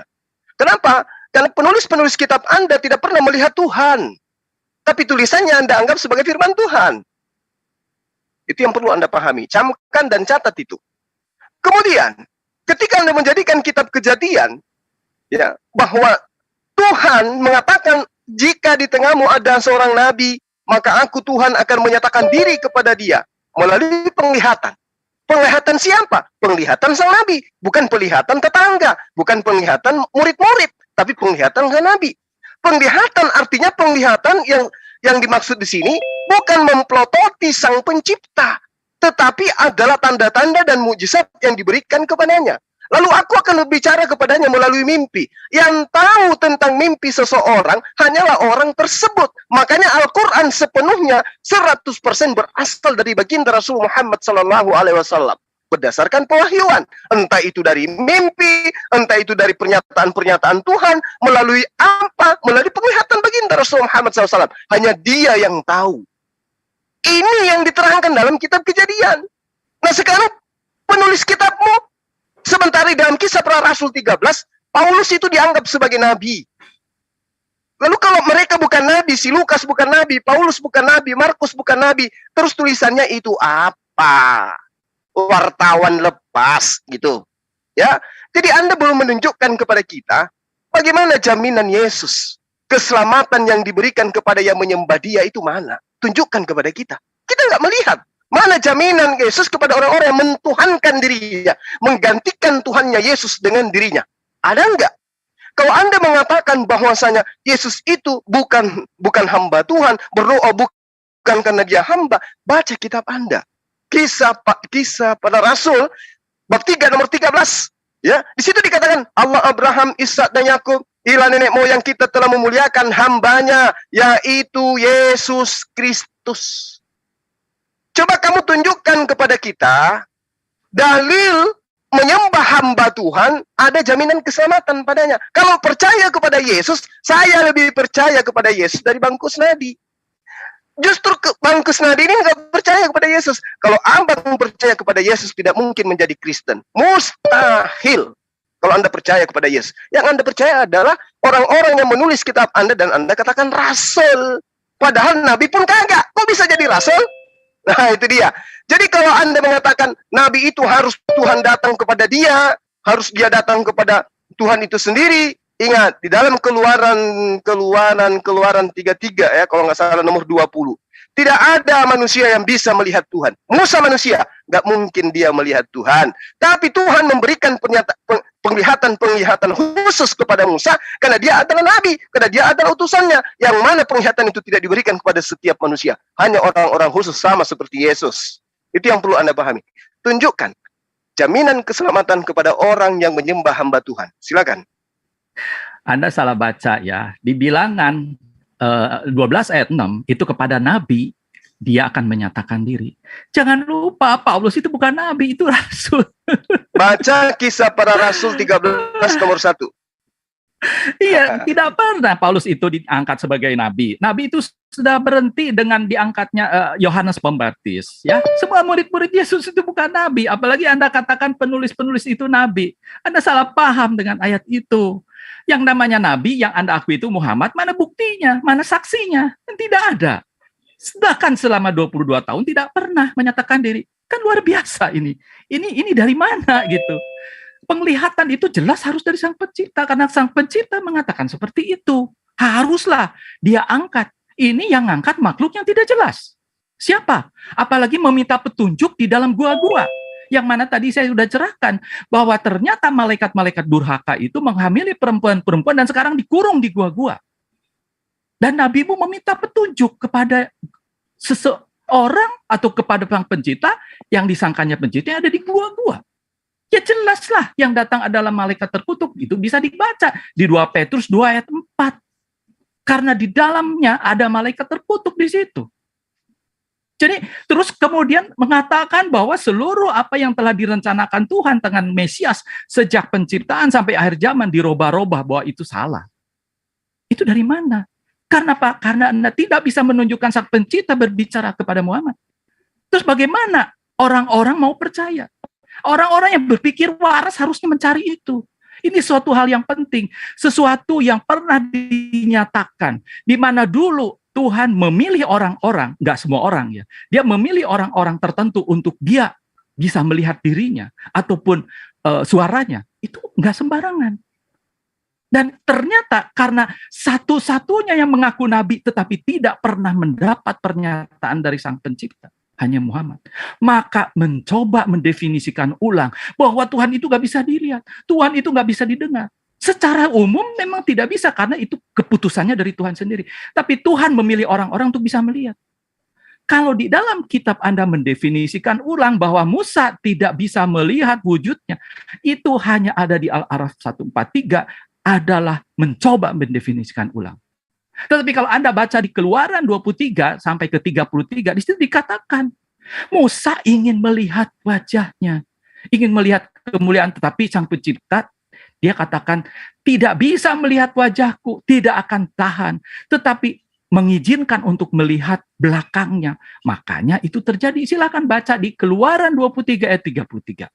Jadi artinya bahwa tidak sahnya sebuah pernyataan sang pencipta itu berarti memang tidak ada. Karena sang pencipta itu tidak pernah sekalipun, jangankan melihat nabinya, berbicara pun yang disaksikan banyak orang pun tidak pernah. Tetapi ayatnya ada, di mana di tahap 14, Musa itu ternyata berbicara langsung dengan sang pencipta. Silakan tanggapi. Iya, jadi Anda mencoba untuk melakukan sesuatu yang ya sering dilakukan oleh pendeta ketika berdialog. Anda mengatakan Paulus itu bukan nabi. Dengan kata lain, Anda mencoreng muka agama Anda. Kalau Paulus itu bukan nabi, lalu ini tulisan-tulisannya ini dari mana? Dia dapatkan ini dari mana, tulisan ini? Kemudian, kalau Anda katakan tidak ada lagi nabi setelah Yohanes, Anda keliru. Karena Barnabas disebut nabi juga. Lalu kemudian Simeon juga disebut nabi. Lukius juga disebut nabi di kitab Anda. Cuman Anda malu-malu mengaku itu. Bahkan Saulus disebut nabi. Kisah Para Rasul 13 nomor 1. Saya pikir Anda ini bisa ngerti tentang kitab Anda sendiri, ternyata tidak. Nah, di situ jelas Paulus itu nabi. Kisah Para Rasul 13 nomor 1. Kalau dia bukan nabi, lalu dari mana ilmunya dia bisa membatalkan semua hukum Taurat dengan matinya Yesus di atas tiang salib? Kalau dia bukan nabi, lalu kenapa dia kemudian menggantikan Tuhannya Bani Israel dengan Yesus? Atas ilmu apa yang dia punya? Sampai dia berani-beraninya menggantikan Tuhannya Yesus menjadi Yesus itu sendiri. Kalau dia bukan nabi, ilmunya dari mana? Ini fakta di dalam kitab Anda, bahwa kekristenan itu bukan ajaran Yesus. Makanya saya minta datanya, mana kunci keselamatan? Mana jaminan keselamatan? Dari Yesus. Pada orang Kristen yang menyembahnya. Ada nggak? Anda nggak bisa menunjukkan itu. Tapi kalau saya minta, mana jaminan Paulus? Jaminan keselamatan dari Paulus? Anda bisa menunjukkan 1000 bahkan 1.000.000 ayat di dalam kitab Anda. Kenapa? Karena jaminan-jaminan yang mengenakan di dalam kitab Anda itu semuanya dari Paulus. Roma 10. Barang siapa yang berkata dengan mulutnya bahwa Yesus itu adalah Tuhan, maka dia akan diselamatkan. Enak kali dia kan? Siapa yang ngajarin? Paulus. Loh kok bisa? Bukan nabi bisa memutuskan hal perkara seperti itu. Kalau bukan nabi palsu, apalagi? Karena dia nggak pernah bertemu dengan Tuhan. Sesuai dengan kriteria yang Anda mau. Sementara baginda Rasulullah Muhammad SAW sudah sangat jelas kepada kami. Qul nazzalahu ruhul qudus. Ini ada legalitas jelas. Ruhul Kudus yang berkata kepada baginda Rasulullah Muhammad SAW di mana materi-materi pengajarannya adalah mir rabbika, dari Tuhan pencipta langit dan bumi, bil haqq, dengan kebenaran hakiki. Jelas yang datang pada baginda Rasul Muhammad SAW adalah Ruhul Kudus dari Tuhan yang mengajarkan dengan kebenaran yang hakiki. Siapa Ruhul Kudus ini? Dia adalah Jibril alaihissalam. Kullu man kana aduwwan li Jibrila fa innahu nazzalahu ala qalbika biidznillah. Nah, sekarang yang datang kepada Paulus, kepada Markus, Lukas dan semuanya ini siapa? Sehingga kitabnya Anda jadikan sebagai firman Tuhan. Ayo, ini yang perlu Anda jelaskan kepada kita malam ini, bahwa tidak ada jaminan Yesus kepada penyembah Yesus, dan kemudian tidak ada legitimasi Yesus kepada tulisan-tulisan yang ada di kitab Anda. Artinya semuanya hancur. Tuhan Anda lebur, kemudian kitab Anda juga meleleh. Yesus tidak ada jaminan keselamatan kepada Anda, kemudian kitab Anda tidak memiliki legitimitas jelas dari Yesus itu sendiri. Silakan Anda tunjukkan satu data kepada saya bahwa Yesus menjamin keselamatan kepada orang yang menyembah hamba Tuhan. Silakan. Saya kira nggak perlu diulang-ulang. Saya tadi udah katakan Markus 16 ayat 16, yang mana itu adalah janji, ya, janji keselamatan. Yang namanya keselamatan memang jaminan itu janji. Semua yang namanya jaminan itu adalah janji. Dan Yesus membuktikan dirinya bangkit. Yesus ternyata sudah diridhoi oleh Sang Pencipta dengan memperdengarkan suaranya dari langit. Jadi pada waktu Yesus juga setelah kebangkitannya, di mana penampakan dia yang terakhir adalah kepada Paulus, itu karena saksinya banyak. Pada saat mau masuk ke kota Damaskus, kemudian terjadi banyak hal yang dilakukan oleh Paulus, mujizat, dia terlepas dari racun dan lain sebagainya. Itu membuktikan dia mendapat pernyataan daripada Tuhan. Jadi kalau mau dikatakan nabi, berdasarkan bilangan 12 ayat 6, bisa. Tapi kami tidak mengatakan dia nabi. Dia adalah rasul. Jadi dari tadi saya tidak bicara Paulus sebenarnya, ya. Saya berbicara tentang Yesus, dia adalah Mesias. 1 Yohanes 4 ayat 2, di mana dikatakan percayalah kepada dia sebagai Mesias. Apakah saya tadi bicara Paulus? Tidak. Jadi Anda mau menyeret sekarang kepada Paulus, tetapi Anda nggak bisa membuktikan bahwa Sang Pencipta itu datang kepada Muhammad. Ya, tolong di stop screen-nya, timer, saya mau share screen ya. Oke, silahkan saya screen, tapi saat bernarasi timer akan berjalan kembali. Oke, silahkan. Ya. Belum dibuka. Masih belum. Oke, tolong silahkan. Dibuka ya. Oke, sudah, silahkan. Oke. Kita baca ya. Di sini dikatakan 2 Petrus 2 ayat 4. Siapa yang nulis ini? Bukan Paulus, tapi Petrus. Petrus adalah rasul, murid Yesus secara langsung. Sebab jikalau Allah tidak menyayangkan malaikat-malaikat yang berbuat dosa. Siapakah malaikat-malaikat yang berbuat dosa ini? Itu yang tadi saya ceritakan di zaman Raja Namrud, yang menghamili perempuan-perempuan yang melahirkan raksasa sehingga dimusnahkan oleh Arbah. Tetapi melemparkan mereka ke dalam neraka, dan dengan demikian menyerahkannya ke dalam gua-gua yang gelap untuk menyimpan mereka sampai hari penghakiman. Jadi malaikat-malaikat terkutuk itu disimpan di dalam gua yang gelap. Nah, sekarang Anda mendapat petunjuk dari nabi yang mencari petunjuk di dalam gua-gua. Bagaimana itu bisa dikatakan itu dari Sang Pencipta? Justru itulah malaikat-malaikat yang dibuang oleh Sang Pencipta, dikurung di dalam gua-gua. Jadi sekarang petunjuk itu diambil. Kan luar biasa, ya. Jadi disinilah sebenarnya, tolong timernya saya jadi bisa ngatur waktu. Oke, timer, terima kasih. Ya, jadi artinya sekarang kalau kita berbicara tentang keislaman, kita tidak bisa lupa tentang latar belakang asbabun nuzulnya. Karena apa? Karena Islam lahir dari orang-orang Quraisy. Kita lihat talbiyahnya sama. La baik, Allahumma la baik. La baik, sarikala kala baik. Yang artinya aku sambut panggilanmu. Aku percaya kepada Allah Jat yang tiada sekutu bagimu. Meskipun dia menyeleweng, tapi sesembahannya sama. Mereka juga melakukan haji. Mereka juga melakukan sa'i di Safa Marwa, wukuf, mabit di Padang Arafah. Mereka melakukan banyak hal yang sama, banyak kemiripan. Bahkan di dalam Sirah Nabawiyah Ibnu Hisam dikatakan bahwa Abdul Muthalib itu adalah pemimpin orang-orang Quraisy. Dan dia juga pernah melakukan hal-hal yang seperti anaknya tadinya mau diserahkan, mau dipersembahkan, artinya dipersembahkan ya dibunuh gitu di depan Ka'bah yang ada patung Hubal. Jadi bagaimana sekarang itu dikatakan Sang Pencipta?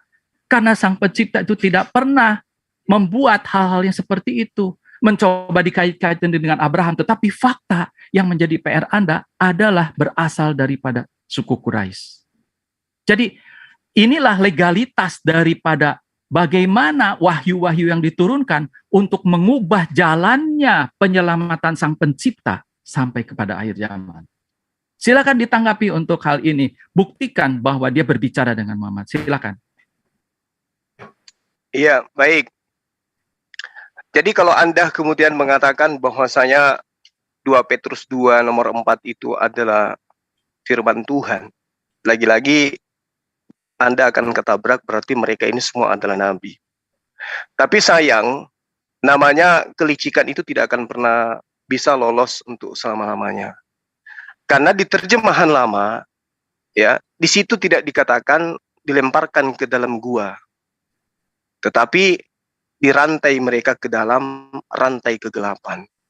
Lalu kemudian di terjemahan lain dikatakan ditahan, ya, di dalam sebuah tempat yang gelap. Yang gelap itu bukan selamanya, bukan berarti itu adalah gua. Tidak seperti itu. Lalu kemudian ketika dalam bahasa original teksnya Anda katakan di situ adalah gua, salah. Di situ adalah, kalau gua maka bahasa Yunaninya adalah spilau. Sementara itu bukan mengatakan spilau. Nah, ini kenapa kemudian dikatakan gua di sini oleh penerjemah? Layaknya penerjemah menggantikan theos menjadi Allah. Karena ingin menjajakan sesuatu. Karena ingin menjual sesuatu. Karena ingin menyesatkan orang, menjauhkan orang dari Islam. Padahal di terjemahannya yang lain dikatakan di dalam jurang yang gelap. Jurang bukan goa. Kalau Anda mengatakan di dalam goa itu ada setannya, Anda coba lihat di dalam kitab Perjanjian Lama, bagaimana kemudian Elia masuk ke dalam gua, di mana di goa itu kemudian Tuhan datang. Apakah Anda ingin mengatakan bahwa yang datang itu bukan Tuhan, tapi adalah setan? 1 Raja-Raja 19 nomor 9. Tuhan datang kepada Elia ketika Elia berada di dalam goa. Apa kerjamu di sini, hai Elia? Ada Tuhan yang tidak maha tahu. Bertanya kepada Elia. Apakah ini Tuhan? Atau ini adalah iblis yang Anda maksud? Itu satu. Kedua, Anda tidak sadar. Sebelum Yesus mati, dia bukan Tuhan. Sebelum Yesus bangkit, dia bukan Tuhan. Setelah dia masuk ke dalam goa, entah setan apa yang kemudian merasukinya, sampai begitu keluar dari goa, dia jadi Tuhan. Apakah itu yang Anda maksud? Sampai-sampai ketika dia muncul di tengah-tengah muridnya, dia dikira hantu oleh murid-muridnya. Lukas 24, nomor 36, nomor 37. Murid-muridnya ketakutan karena melihat hantu. Apa karena dia berasal dari goa? Ingat, kuburan tempat dia dikuburkan itu bukan kuburan normal. Itu adalah kuburan berbentuk goa, yang mana bisa sampai 5 mayat di dalam.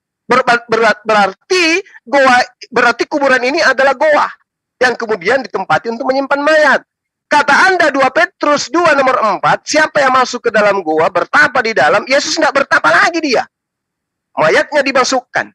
Begitu dia keluar dari sana, jangan-jangan, jangan-jangan yang Anda sembah itu, yang terangkat ke langit itu adalah setan. Saya curiga gitu loh. Karena Maria ketika datang, dia cari mayatnya Tuhannya. Siapakah yang mengambil mayat Tuhanku di sini? Apakah engkau melihatnya? Ada kemudian sosok berbaju putih mengatakan, aku tidak tahu.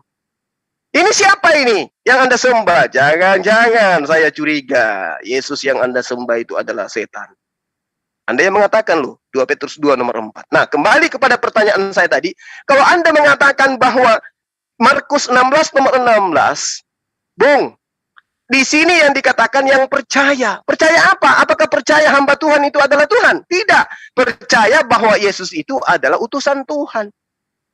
Ini yang dijamin keselamatan. Orang yang percaya bahwa Yesus itu adalah utusan.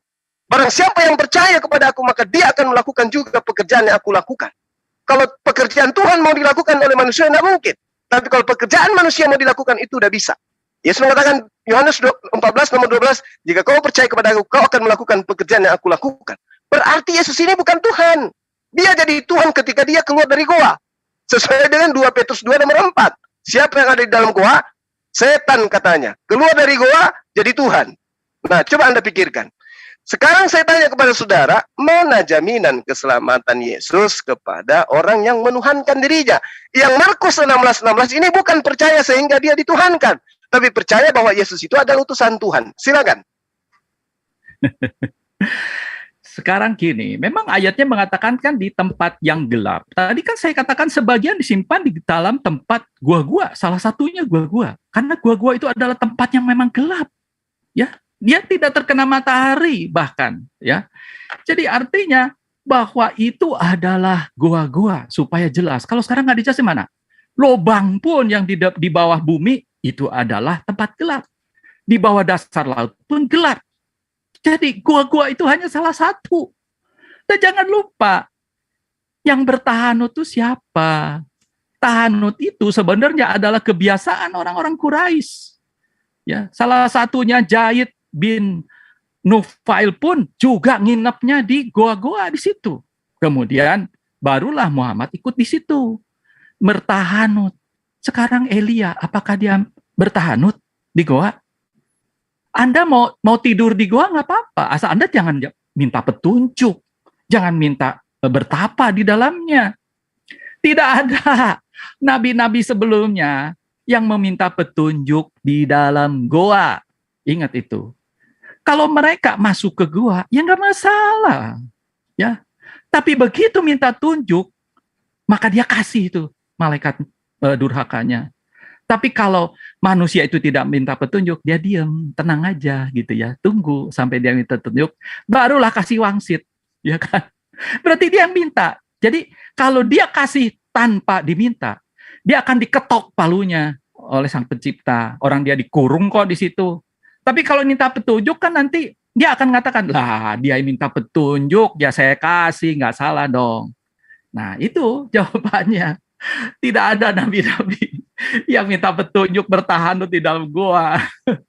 Dan kita bisa lihat apa yang terjadi di dalam goa sampai 3 kali itu. Ya, Nabi sesak napas di situ. Bisa enggak pertanyaan saya dijawab? Mana ada coba. Malaikat. Pertanyaan saya bisa enggak? Soal Markus 16 ya. Oke, kan yang kedua. Iya. Enggak, jaminan kepada kalian yang menyembah setan, yang menyembah manusia yang bangkit dari goa. Silakan. Tidak ada yang menyembah yang bangkit dari goa. Kagak ada ayat. Yesus? Markus 16 ayat 16 itu jelas dikatakan barang siapa percaya. Dan lihat konteksnya, itu pada saat Yesus berbicara dengan murid-muridnya, kemudian murid-muridnya nggak percaya akan kebangkitan dia. Kemudian disuruhlah pergi untuk mengabarkan Injil.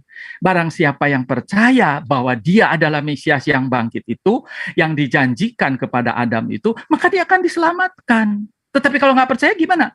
Dihukum. Yang hukum siapa? Ya nanti iblis di sana. Karena Anda sudah milik iblis kalau tidak percaya. Begitu maksudnya. Jadi selama kita masih hidup, kita masih punya kesempatan untuk tidak menanggung dosa kita, tetapi ditanggung oleh Mesias itu. Jadi kalau Anda bertanyakan jaminan itu janji kok. Anda butuh sertifikat deposito kayaknya ya. Nggak ada sertifikat rumah dijadiin jaminan. Itu hanya di manusia dan di bisnis. Kalau ini bicara janji, Anda percaya, terima. Kalau enggak, ya nggak apa-apa. Karena Abraham pun percaya kepada janji kok. Silakan.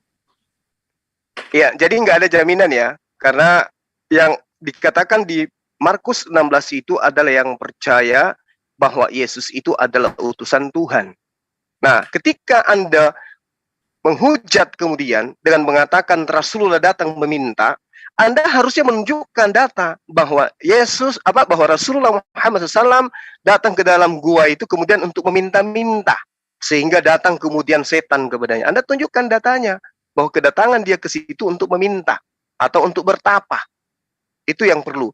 Nah, kalau Anda hanya berdasarkan 2 Petrus 2 nomor 4, kenapa Anda tidak mengambil Matius 24 nomor 26? Kenapa Anda tidak menggunakan data itu kemudian?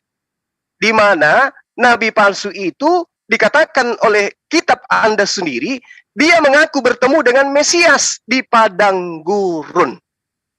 Ayo, ini tidak dikatakan dalam gua, tapi di padang gurun. Dia bertemu di situ. Ya, siapa kira-kira yang di padang gurun ketika ke Damsyik mengaku bertemu dengan Mesias? Rasulullah Muhammad SAW ketika di dalam gua dia tidak pernah mengaku bertemu dengan Mesias. Tidak pernah. Sementara Matius 24 nomor 26, nabi palsu itu cirinya adalah ketika dia mengatakan, ketika dia mengajarkan, dia mengatakan dia bertemu dengan Mesias di padang gurun. Ayo deh, yang jujur. Siapa yang mengatakan dia bertemu Mesias ketika dia rebah ke tanah di padang gurun itu? Lalu dikatakan, nabi palsu itu, dia menulis di dalam bilik. Siapa yang berada di dalam bilik, di dalam kamar? Apakah Rasulullah Muhammad SAW sudah berada di dalam kamar? Kamar apa yang dimiliki oleh Rasulullah? Tidak ada. Yang ada yang di dalam kamar itu adalah orang yang di penjara. Penjara itu berbentuk bilik. Bilik-bilik penjara. Yang kedua, ketika dia di dalam bilik, dia mengaku bertemu dengan Mesias. Siapakah kemudian yang mengaku bertemu dengan Mesias di dalam bilik, mengaku Mesias bertemu di padang gurun? Adakah Rasulullah SAW pernah mengaku bertemu dengan Mesias? Coba terangkan kepada saya. Silakan. Oke, bisa stop screen-nya ya. Oke, saya mau share screen. Kita lihat ayatnya yang dikatakan oleh Bang Juma bagaimana ya. Ayatnya mengatakan begini ya. Jadi apabila orang berkata kepadamu, lihat, ia ada di padang gurun. Janganlah kamu pergi ke situ. Atau lihat, ia ada di dalam bilik. Janganlah kamu percaya. Memang ada Paulus di padang gurun. Damaskus bukan padang gurun. Oh, kok dikait-kaitkan? Jadi pada masa itu ketika dia di Damsyik itu bukan padang gurun ketika menuju ke Damsyik. Jadi orang-orang yang hidup ke tanah itu bukan padang gurun rupanya. Memang itu padang gurun. Mana ada ayatnya itu padang gurun? Jadi bukan padang gurun. Pada tahun abad pertama itu sudah kota besar maksudnya, bukan padang gurun. Ya, namanya kota Damsyik kok. Mana ada? Dia dalam perjalanan menuju ke Damsyik, belum sampai ke Damsyik, dia masih dalam perjalanan. Memang Paulus mengatakan lihat. Lah, terus siapa yang bertemu? Siapa yang mengaku bertemu dengan Mesias? Saulus, Saulus, siapakah engkau Tuhan? Siapa itu? Memang dia mengatakan lihat, ia ada di panggung. Enggak. Saya tanya samamu, siapa? Siapa yang pernah bertemu dengan Mesias ketika dia rebah? Siapa? Iya, tapi bukan di padang gurun. Lah, jalan ke Damaskus itu apa rupanya? Jalan tol, ya, penuh dengan mobil. Padang gurun kok. Apalagi ada di dalam bilik. Mesias itu tidak ada di dalam bilik. Nah, Paulus mengaku menulis ketemu dengan Yesus di dalam penjara. Itu loh. Sekarang penjara bukan bilik, gimana sih? Loh, dia katakan lalu, Mesias ada di dalam bilik. Coba lihat original teksnya. Memang Mesias ada di dalam bilik? Lihat original teksnya, lihat. Ya, coba lihat original teksnya. Yang mana? Matius 24 nomor 26. Iya, ketika ada tertulis gurun. Ia ada di dalam bilik, yang seolah-olah mereka gambarkan ini jelas sekali. Ketika Anda mengatakan itu adalah Rasulullah, Rasulullah tidak pernah bertemu dengan Mesias. Itu dulu. Rasulullah tidak pernah bertemu dengan Yesus. Yang mengaku bertemu dengan Yesus siapa? Dari tadi juga saya tidak mengatakan Muhammad ketemu Mesias. Yang saya nah sekarang nabi palsu ini yang kita tanya sama Anda. Tidak ada di padang gurun itu kan. Sekarang yang bertemu dengan Yesus siapa? Rasulullah atau Paulus? Tapi bukan di padang gurun. Lalu di mana ketemunya? Di jalan menuju ke Damsyik. Memang itu padang jalan gurun. Tol. Jalan tol. Ya, bukan jalan abad tol. Pertama, bro. Abad pertama, semua wilayah daripada Timur Tengah itu adalah padang gurun. Abad pertama. Itu yang perlu kamu pahami. Yang bukan padang gurun itu Romawi.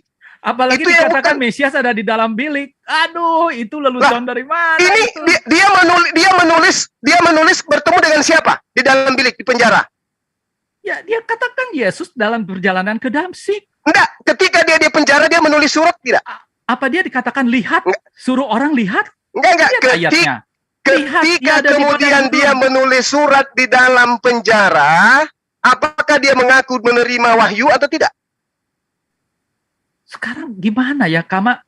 Anda itu mengkait-kaitkan jelas bukan di padang gurun, apalagi ada di dalam bilik. Paulus tidak Yesus pernah itu, melihat. Paulus ada di itu, padang gurun, lihat ada di dengar, bilik. Paulus itu mengaku begini. Lihat di dalam Kisah Para Rasul 9 nomor 7. Maka termangu-mangulah teman-temannya seperjalanan karena mereka mendengar suara itu, tetapi tidak melihat seorang pun. Sementara dalam Kisah Para Rasul 22 nomor 9, mereka menyertai aku, memang mereka melihat cahaya itu, tapi suara dia yang berkata kepadaku tidak mereka dengar. Kisah Para Rasul 9 mengaku mendengar, Kisah 22 mengaku tidak mendengar. Inilah bukti nabi palsu itu. Ya Ayo. boleh aja Anda sebut gitu, tapi nggak ada dasarnya. Kenapa nggak ada dasarnya? Ya itu Kenapa? pertama, itu bukan di padang gurun. Paulus Loh. tidak pernah mengatakan lihat dia ada di padang Mas. gurun, lihat ada di dalam bilik. Nggak pernah dia ngomong Mas. begitu kok. Mas, sekarang yang menyatakan firman yang dituliskan kemudian oleh Paulus itu siapa? Paulus ngarang sendiri kah atau itu adalah dari Yesus? Memang itu dari Yesus kita akui. Berarti tapi dia nggak ngaku ada di bertemu padang Yesus. gurun. Tapi Berarti dia nggak ada ngaku bertemu Yesus. Iya, Ya udah. ya jelas. Apakah tapi bukan di baginda padang Rasul gurun. Muhammad SAW pernah mengaku bertemu dengan Yesus? Saya tidak ngomong begitu kok. Nah, berarti tidak pernah. Nah, Saya sekarang siapa ngomong nabi palsunya? bahwa Enggak, Muhammad mencari siapa petunjuk nabi di dalam palsunya Tuhan. yang dikatakan di dalam Matius 26 nomor 24? Yang mengaku bertemu Yesus siapa? Yang bertemu Yesus jelas adalah Paulus di Kisah Rasul pasal Ya, 9 ya. dan 22, tapi Udah bukan ya? di dalam bilik Udah, atau di udah padang terjawab. gurun. Udah terjawab ya? Berarti nabi palsu yang dimaksud itu adalah dia yang mengaku pernah bertemu dengan Mesias. Nah, sekarang kembali kepada tema. Oke? Ya, silakan. Saya minta jaminan. Ya, setelah Anda kemudian membuktikan bahwa Paulus ini adalah nabi palsu, sekarang saya minta jaminan Yesus untuk jaminan keselamatan kepada orang-orang yang kemudian menuhankan dirinya menggantikan Tuhannya. Markus 16 nomor 16 itu adalah tulisan Markus muridnya Paulus. Anda boleh lihat di dalam dua saya lupa datanya yang mengatakan bahwasanya tinggal Lukas yang menyertai dia, kemudian panggilkanlah Markus untukku karena dia adalah dia bisa mengajarkan ajaran yang aku ajarkan. Itu yang dikatakan dalam kitab Anda. Tolong tunjukkan kepada saya pernyataan Yesus sendiri yang mengatakan jaminan keselamatan kepada Anda penyembahnya. Silakan. Aduh, dibilang jaminan itu janji ya. Kita lihat di Lukas 23 ayat 43. Pada saat Yesus itu disalib, di sebelahnya ada penjahat ya. Di kirinya penjahat, di kanannya ada penjahat.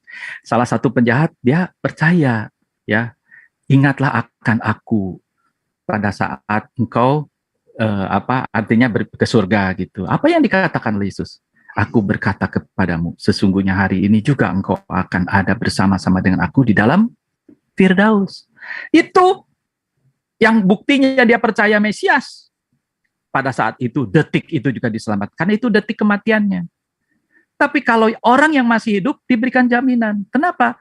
Jaminannya janji. Karena ada aja orang Kristen yang tadinya percaya terus kemudian dia nggak percaya, murtad. Ya kan? Karena digoda oleh setan. Kan bisa aja. Terus jaminannya tetap mau dikasih, enak aja. Tadinya percaya, dosanya diampuni, ditanggung oleh Yesus nanti di akhirat, dia ngotot. Biar aku yang tanggung sendiri. Silakan. Tidak ada paksaan untuk menerima dia sebagai Mesias. Nah sekarang gini, Anda sudah baca di dalam Injil, Anda percaya nggak bahwa Yesus itu Mesias? Silakan. Saya percaya bahwa dia adalah utusan Tuhan. Oke, dia diutus sebagai Mesias. Anda percaya nggak? Iya, betul. Oke, berarti Anda percaya Yesus sebagai Mesias? Iya, memang. Ya itu artinya maknanya bahwa Mesias itu adalah yang dijanjikan. Nah, Dan apakah bersyukur kemudian- hari ini Anda udah menjadi Kristen. Karena Anda enggak percaya dong. bahwa Yesus itu Mesias. Ya, kalau Makanya 1 Yohanes Kristen 4 ayat 2 kalau mengatakan, Kristen itu adalah percaya bahwa Yesus itu adalah Mesias, ya betul. Tapi kalau Kristen itu adalah Yesus itu adalah Tuhan pencipta langit dan bumi, tidak. ya, Ingat, saya hanya bukan cuma cukup Yesus yang Mesias. Banyak Mesias, Kores Mesias, Harun Mesias, Daud juga Mesias. Mereka adalah Kristus. Tapi karena mereka tidak dijual oleh Paulus ke Romawi dan Yunani, mereka tidak dianggap Kristus. Hanya Yesus saja. Padahal mereka juga adalah orang yang diurapi. Bukan cuma Yesus. Itu yang Anda harus pahami. Nah, mana jaminannya kepada orang-orang yang menyembahnya? Silakan.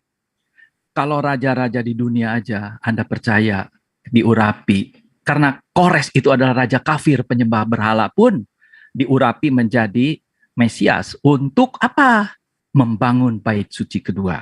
Ya, semua penguasa-penguasa tidak mungkin kalau Tuhan tidak mengizinkannya. Dan Yesus ini yang seperti saya sebut tadi di awal, dialah Mesias, Raja segala raja. Dan Anda sudah percaya dengan mulut Anda mengucapkan bahwa dia adalah Mesias.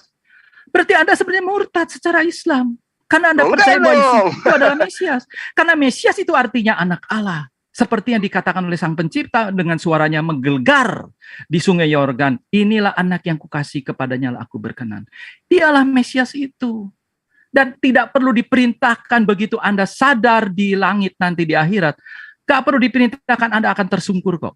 Ya, Anda ketemu presiden juga udah langsung hormat. Padahal Indonesia hanya berapa kecilnya dibandingkan langit ini. Dan dia penguasa langit ini, siapapun akan tersungkur. Ya, jadi Anda sudah menerima jaminan, tinggal Anda mau ngambil jaminannya enggak? Karena Yesus memenuhi janjinya, dia katakan bahwa dia akan mati dan bangkit. Sebelum kematiannya, dia buktikan. Semua yang dia ucapkan, dia buktikan. Apalagi jaminan dia buktikan dengan darahnya sendiri, yaitu mati di kayu salib. Maka terlebih lagi, kita yang menerima itu, maka bersyukurlah, maka dosa-dosa kita akan ditanggung dengan dia. Enak sekali. Nanti di akhirnya tinggal jalan-jalan, Bang Juma. Ya, nanti ketemu saya kalau begitu.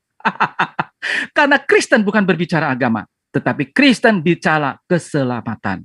Dan keselamatan itu adalah percaya bahwa Yesus itu adalah Mesias yang dijanjikan kepada Adam, kepada Abraham, kepada seluruh para nabi, termasuk kepada Nabi Daud, kepada Salomo. Itu adalah janji tentang Mesias. Silakan.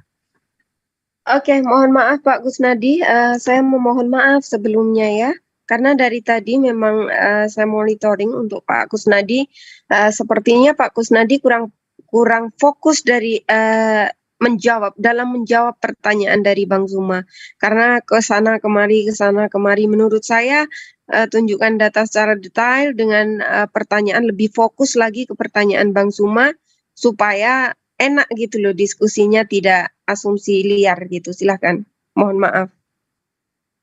Saya ya, oke. Jadi malam ini kita membuktikan bahwasanya teman-teman Kristen ini sudah mengakui, sudah melihat dengan fakta meskipun mereka itu kemudian tidak mau mengakui ya. Tapi nggak apa-apa, saya kasih oleh-oleh bahwa yang di padang gurun itu adalah Paulus.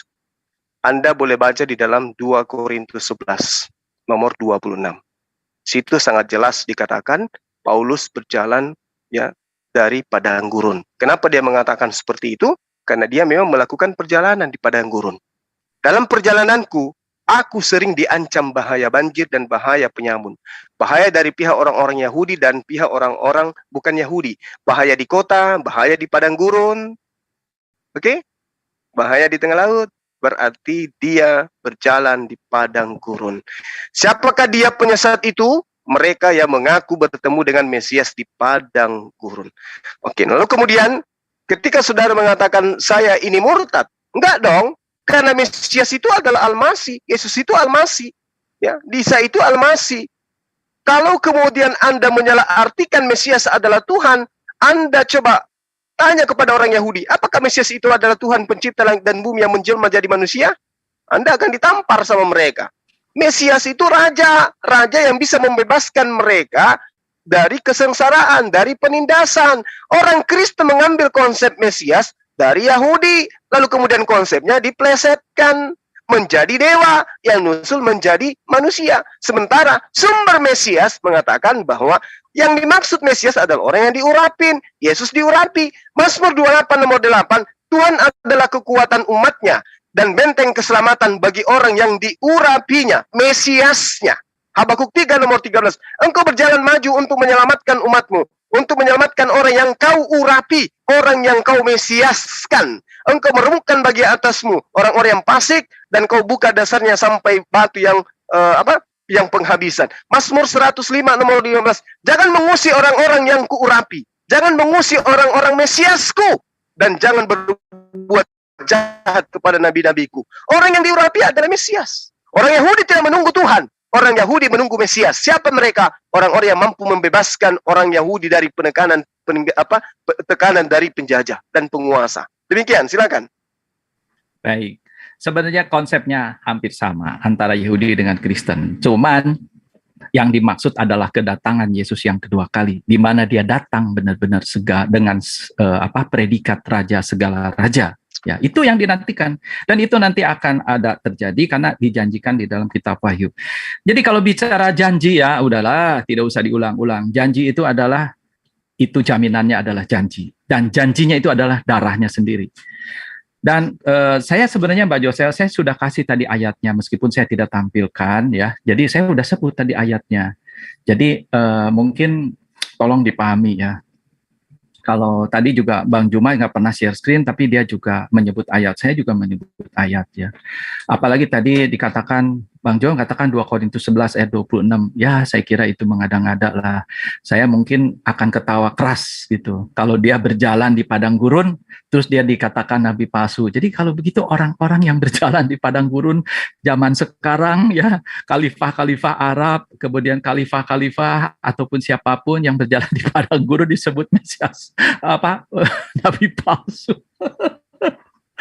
Ya itu udah kekurangan bahan, terus akhirnya ayat apapun asal comot gitu ya. Saya jadi pengen ketawa kalau begitu ya bicara ini. Jadi kalau artinya Mesias, Al-Masih, kan tadi saya sudah katakan di awal bahwa kita bicara Mesias itu adalah Mesias Raja segala raja. Saya sudah definisikan bagaimana dia dari janjikan kepada Adam, kepada Abraham, dan seterusnya. Jelas ini bicara Mesias Raja segala raja. Dan artinya kalau Anda percaya, ya berarti percaya atas Mesias yang saya uraikan. Ya, Anda tidak mengatakan bahwa saya percaya kepada Mesias definisi saya. Tidak, tapi Anda sudah mendengarkan apa yang saya katakan tentang Mesias itu. Jadi Anda mengiyakan. Ya, jadi malaikat di surga dengar itu. Ya, tinggal tunggu waktunya. Ya mudah-mudahan Anda bisa bersama dengan saya di surga nanti gitu, sesuai dengan janji itu. Ya. Terus banyak pertanyaan saya nggak dijawab. Ya berarti memang bahwa selama ini tidak ada ya sang pencipta menyatakan diri kepada Muhammad, tetapi yang datang adalah malaikat Jibril, yang jelas itu tanda tanya karena dia bukanlah Gabriel. Karena Gabriel mengatakan sang Mesias itu akan mati. Ya, di Daniel 9 ayat 26, sementara Jibril mengatakan Isa itu tidak mati di salib.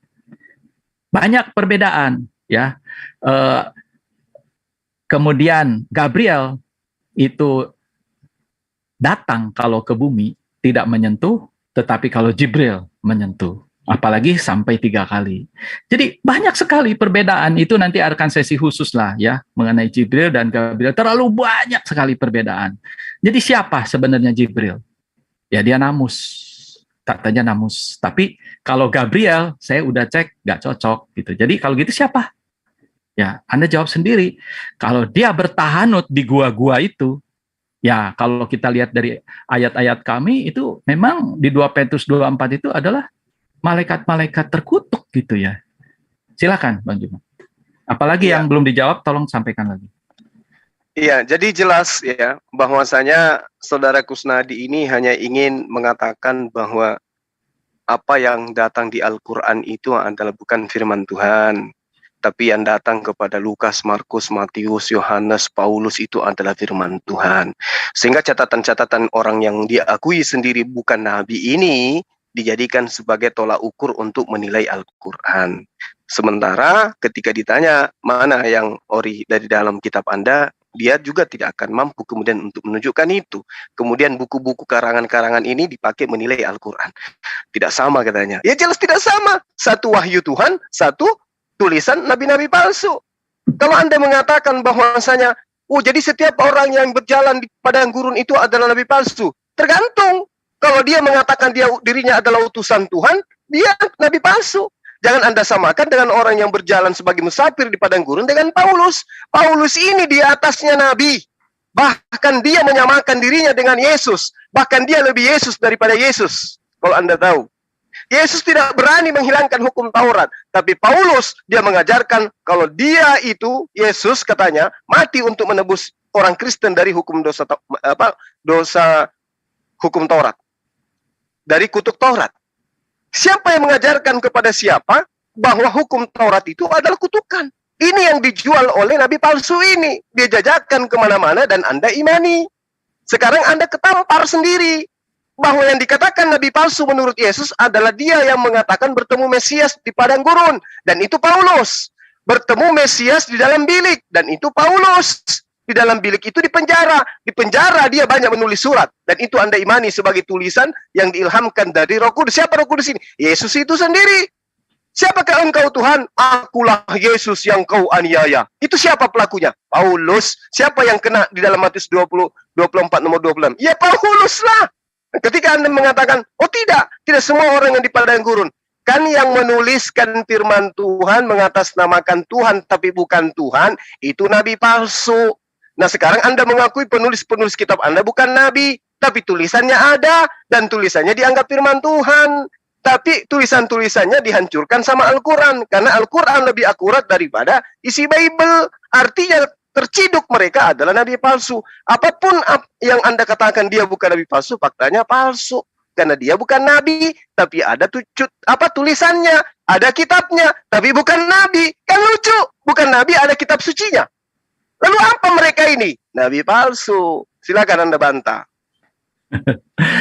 Saya nggak ngulang-ngulang lah ya. Kalau mau dengar lagi jawabannya kan tadi sudah ada ya. Mengenai soal nabi palsu kan tentu tidak sembarangan. Ya. Kalau Taurat itu menjadi kutukan bagi mereka yang melanggar. Ya. Kalau Anda melanggar ke-10 perintah Allah, ya itu Anda menjadi terkutuk. Jelas lah, itu mah nggak usah hukum Taurat. Taurat itu hanya memperjelas. Kan kita Timer, tahu. mohon maaf, Pak Kusnadi sebentar, mohon maaf, timer. Tadi Bang Juma timer. di 2 menit lebih ya. Stop dulu. Stop dulu karena timer seharusnya di Pak Kusnadi ya. Mungkin, maaf Bang Ilyas, tadi 2 menit lebih tadi lupa ini. Oke silakan, karena waktunya Pak Kusnadi nanti Bang Juma akan ditambah 1 menit. Ya. Oke. Bang Zuma akan ditambah 1 menit, jadi 2 menit 45 ya. Mohon maaf ya. Oke. Di setting dulu ya. Iya. Sebentar ya Pak Kusnadi. Oke, terima kasih Bang Ilyas. Oke, silakan Pak Kusnadi. Ya. Jadi hukum Taurat itu hanya memperjelas. Anda pun juga kalau membunuh orang kan Anda jadi terkutuk juga, kecuali Anda bertobat, ya. Kan ada 10 perintah Allah. Nah, kalau melanggar itu jelas terkutuk, itu maksudnya gitu. Kalau orang-orang Yahudi yang menjalankan hukum Taurat, dia bisa menjalankan, ya berarti dia tidak terkutuk, ya. Jadi itu sudah terjawab. Anda jangan lupa ya, Paulus pada saat dia hidup, dia sudah ketemu murid-murid Yesus seperti Petrus, Yohanes, Yakobus. Jadi kalau ada penyimpangan, ya jelas itu akan ditegur ya oleh murid-murid yang lain. Awalnya mereka tidak menerima. Kenapa? Karena Paulus itu pembunuh. Dia membunuhi banyak pengikut-pengikut Yesus. Tapi karena sejak pertemuan di Damaskus itu, dia berubah drastis. Yang tadinya pembunuh, menyeret orang-orang, salah satunya Stefanus, dia akhirnya bertobat. Dia berubah menjadi orang baik, bahkan menjadi pejuang. Karena itulah begitu gigihnya dia mengabarkan Injil, karena ia ingin menebus kesalahannya, di mana dia banyak membunuh pengikut-pengikut Yesus.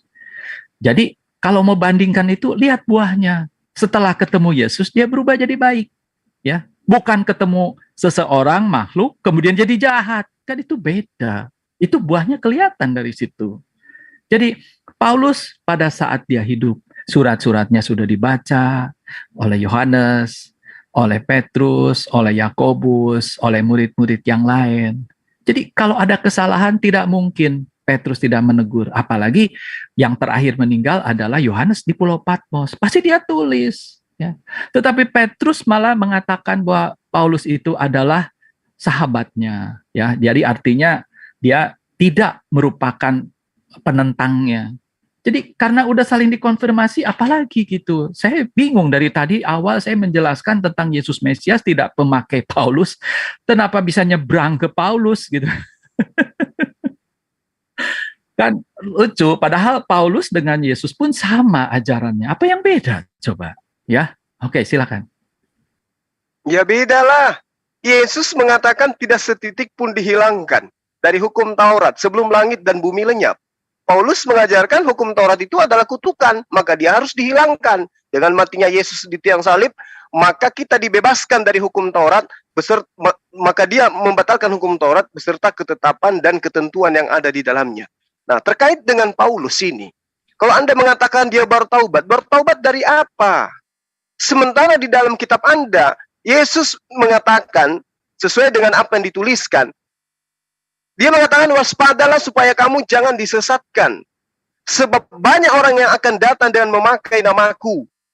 Ada yang datang memakai namanya. Apa itu? Siapakah engkau Tuhan? Akulah Yesus yang kau aniaya. Dia menyesatkan orang dengan menggunakan nama Yesus. Nama Yesus dijual kemana-mana. Bahwa dia sudah pernah bertemu dengan yang namanya Yesus. Ya, dia katakan, akulah Yesus itu, akulah dia. Saatnya sudah dekat, jangan kamu mengikuti mereka. Jangan ikuti Paulus. Kenapa ini dikatakan Paulus? Karena dalam data nomor 12-nya di Lukas 21, tetapi sebelum semua itu terjadi, kamu semua akan ditangkap dan dianiaya. Berarti sebelum pengakuan bahwa dia adalah penyesat, yang akan menyesatkan banyak orang, terlebih dahulu menangkap murid Yesus dulu. Siapa yang menangkap murid Yesus lalu kemudian dia mengaku bertemu dengan Yesus? Siapa? Coba silakan. Ya, sepertinggal Yesus. Itu yang jaga adalah para rasul. Jadi kalau tadi Paulus itu salah, sudah dijegal sama Yohanes sendiri. Karena mereka semua sangat diinspirasikan oleh Roh Kudus. Nah itu bedanya, kita ada Roh Kudus yang menjaga. Maka setelah kitab terakhir, kitab Wahyu diturunkan, maka kalau ada kisah-kisah lain tentang Yesus yang berbeda dengan apa yang telah diajarkan, seperti di Galatia 1 ayat 18, di 2 Korintus 11 ayat 4 dan 14, kemudian tadi di 1 Timotius 4 ayat 1 dan sebagainya, maka itu semua bukan dari Tuhan, tetapi itu adalah malaikat terkutuk. Karena di Galatia 1 ayat 8 jelas dikatakan, seandainya pun ya bukan malaikat terkutuk, anggaplah malaikat dari sorga yang turun, ya bukan yang dari goa itu ya, turun, dia mengabarkan, menceritakan Yesus yang lain yang berbeda, Injil yang lain, maka terkutuk dia. Nah kita lihat, di dalam sepanjang sejarah, banyak yang membicarakan tentang Yesus. Ya, tadinya mati disalib, kemudian tidak, tadinya begini, tadinya begitu, yang berbeda dengan Injil karena maunya membelokkan jalan Tuhan untuk keselamatan umat manusia, maka itu adalah malaikat terkutuk. Ya, jadi ayatnya tadi saya udah sebutkan ya, Mbak Yosel. Jadi nanti dibuka sendiri. Jadi ini apalagi gitu. Kalau sudah dicanangkan kitab Wahyu, kebetulan dia adalah kitab terakhir, dan ayat terakhir mengatakan jangan mengubah, jangan menambah, karena siapapun akan menerima akibatnya. Jadi artinya siapapun yang mengubah tentang Yesus, dialah terkutuk. Waktu habis, oke. Waktu habis, silakan. Oke, jadi jelas ya, konsep keselamatan itu di dalam ajaran agama Islam jelas tadi, sampai dia nyebrang kepada tuduhannya bahwa yang di dalam goa itu adalah setan. Nah, sementara Yesus juga berada di dalam goa. Tapi Yesus tidak pernah mengatakan waspadalah kepada orang yang mengaku bertemu dengan Mesias. Ya, tidak pernah mengatakan waspadalah kepada orang yang bertahanus di dalam gua Hira. Dan Rasulullah Muhammad SAW juga menerima wahyu cuma sekali di dalam gua. Hanya surah Al-Alaq. Habis itu dia nggak pernah lagi kemudian menerima wahyu di dalam gua. Dia menerima wahyu di tengah-tengah umatnya, disaksikan oleh semua umatnya pada masa itu. Kemudian yang dikatakan jaminan keselamatan yang ditawarkan Kristen semuanya berasal dari Paulus. Makanya kita bahas Paulus. Kalau keselamatan dari Yesus bisa dilihat di dalam Yohanes 17 nomor 3. Keselamatan itu ada di situ. Keselamatan itu ada di dalam Matius 19 nomor 17 menurut Yesus. Nah, ini nyembah Yesus ini ajaran dari mana? Dari Paulus, makanya nyebrang ke sana. Makanya Yesus mengatakan waspadalah kepada nabi palsu. Katanya Paulus bukan nabi palsu, tapi di dalam Kisah Para Rasul dia disebut nabi. Tapi karena ajarannya bukan dari firman Tuhan, maka dia palsu. Terjawab sudah itu. Silakan. Mungkin ini langsung ke ini ya, sesi closing statement. Masing-masing waktunya 3 menit. Bisa ada sesi partisipan, mungkin siapa tahu ada sesi apakah partisipan. boleh bertanya untuk narasumber, sesi tanya jawab dari partisipan, apakah mau menjawab atau tidak? Silakan. Saya satu pertanyaan aja. Oh, Iya, satu iya. pertanyaan. Oke, silakan Raisen untuk yang mengajukan pertanyaan. Oh, di sini tadi ada Bang Sunan DC. Ya, Sunan. jadi Ada Bang sudah Vito. disampaikan ya. Disampaikan Iya, untuk yang mau bertanya silakan Raisen. Ini kita masuk di closing ya. Iya, oke. Oke. Silakan bertanya, Bang Sunan. Waktu bertanya 2 menit. Oke, silahkan. Mohon maaf Bang Zainal Arifin karena cuma ada satu untuk partisipan yang boleh bertanya. Jadi mohon maaf ya. Oke, silahkan Bang Sunan. Cek. Assalamualaikum warahmatullahi wabarakatuh. Waalaikumsalam warahmatullahi wabarakatuh. Oke, terima kasih untuk narasumber. Ini memang luar biasa, tapi kelihatannya nggak imbang nih. Saya sebagai pendengar tidak bisa berkomentar, tetapi hanya bisa mengambil hikmah dari 2 narasumber ini. Nggak imbang kelihatannya malam ini. Oke, langsung ke aja karena waktu yang 2 menit. Dari paparan 2 narasumber ini tentang tadi itu iblis lah apa segala macam, saya menarik garis sementara bahwa ternyata Yesus atau Bapa, Yesus dikatakan Bapa sesuai Yohanes 1 ayat 1 dan Yohanes 1:14 ya, di sana kan pada mulanya adalah firman dan firman itu bersama dengan Allah dan Allah firman itu ada Allah sendiri. Itu adalah Bapa adalah Yesus. Maka saya mengatakan bahwa dari narasi tadi boleh saya menarasikan bahwa Yesus atau Bapa sama setara dengan iblis. Karena apa? Saya punya alasan, tentunya saya punya alasan dari 2 narasumber tadi, bahwa tadi dikatakan gua itu adalah dari iblis, ada iblis di sana, karena Yesus sendiri itu keluarnya dari gua juga, gitu. Makanya Yesus bisa dikatakan adalah bagian dari iblis. Kemudian Yesus adalah Bapa itu sendiri, Bapa itu adalah roh, Yohanes 4:24, dan iblis adalah roh. Maka eksistensi keberadaan iblis sama dengan Yesus itu sendiri, maka iblis sama dengan Yesus. Kemudian roh jahat itu dari iblis. Dan ternyata roh jahat itu juga dari Bapa, maka Bapa adalah Yesus, Yesus adalah iblis juga menurut saya seperti itu. Iblis diberi kekuasaan. Di Ayub 1:12, maka firman Tuhan kepada iblis, nah segala yang dipunyainya ada dalam kuasamu. Nah, iblis diberi kekuasaan, Yesus diberi kekuasaan. Maka keberadaan Yesus sama dengan iblis. Itu menurut hasil dari dialog ini. Dan iblis tidak diciptakan, Yesus juga tidak diciptakan. Maka keberadaan iblis dengan Yesus adalah setara menurut saya. Kemudian iblis bertanduk, Yesus bertanduk, malah di sini iblis lebih unggul ya. Yes, karena iblis bertanduk. Pertanyaannya adalah, jangan-jangan Tuhannya Kristen adalah iblis sendiri itu, sehingga salah menyembah. Silakan mohon penjelasannya. Terima kasih. Oke, silakan waktu 5 menit untuk Pak Kusnadi menjawab pertanyaan dari Abang ini. Oke, silakan. Baik, terima kasih ya. Itu adalah suatu pertanyaan. Kami sebagai manusia ya yang hidup di abad ke-21 ini tidak berdaya kalau Sang Pencipta itulah yang memberitahu, yang memperkenalkan dirinya. Sejak zaman Adam itu tercatat begitu jelas ya. Dan itu kita bisa lihat apakah itu iblis atau bukan. Karena iblis bisa kita lihat salah satunya adalah dia tidak maha tahu. Ya, itu sangat kentara. Maka itu iblis pada waktu Yesus mengatakan dirinya akan mati di salib dan 3 hari dia bangkit. Dan dia bicara tentang tanda Yunus. Maka Petrus dirasuk. Kalau begitu jangan ya. Jangan sampai dia disalib. Karena nanti akan bangkit. Tetapi setelah sekian lama, nggak berapa lama berubah. Dia nggak tahu. Dia berubah. Ternyata sekarang dia merasuk Yudas. Akhirnya Yudas menyalibkan dia dan bangkit. Berarti iblis itu kebingungan gitu ya. Jadi dia sebenarnya gimana sih? Dia kepingin menyalibkan atau tidak gitu kan? Nah setelah Yesus bangkit dia ribut. Yesus gak bangkit, dia gak mati, dia pingsan di dalam gua. Murid-muridnya nyolong mayatnya. Tentara Romawi katanya ketiduran. Nah itulah iblis mencoba mengacak-ngacak jalan keselamatan.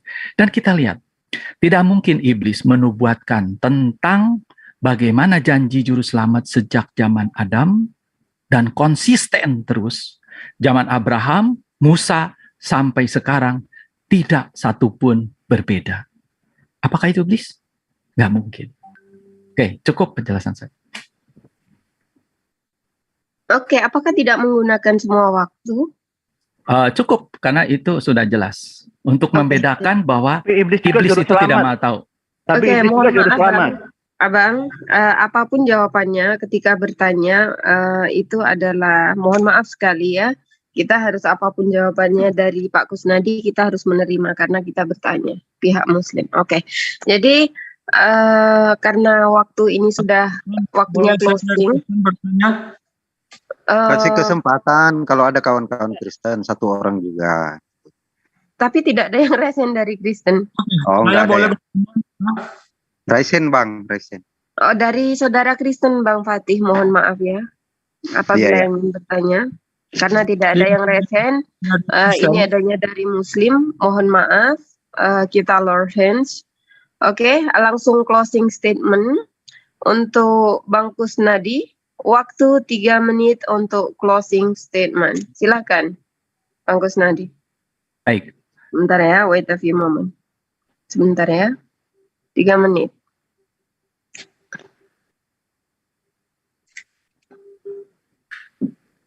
Oke, silakan Pak Kusnadi.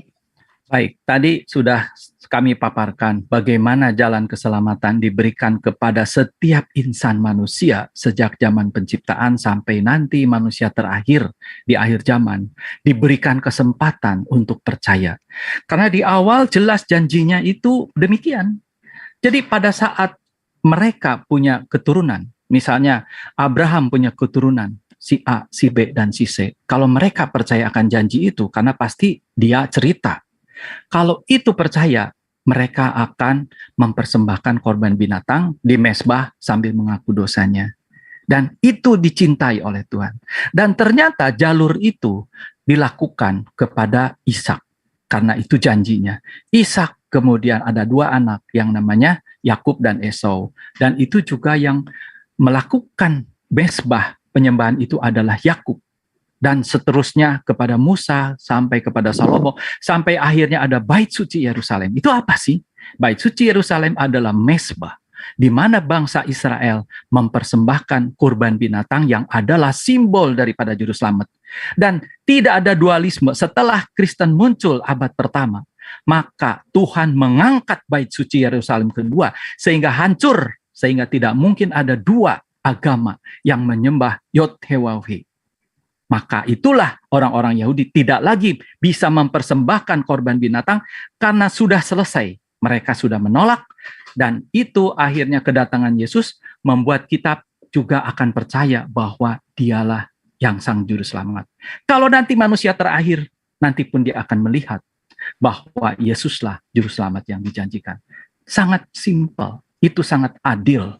Karena lewat itulah seluruh manusia nanti dihakimi.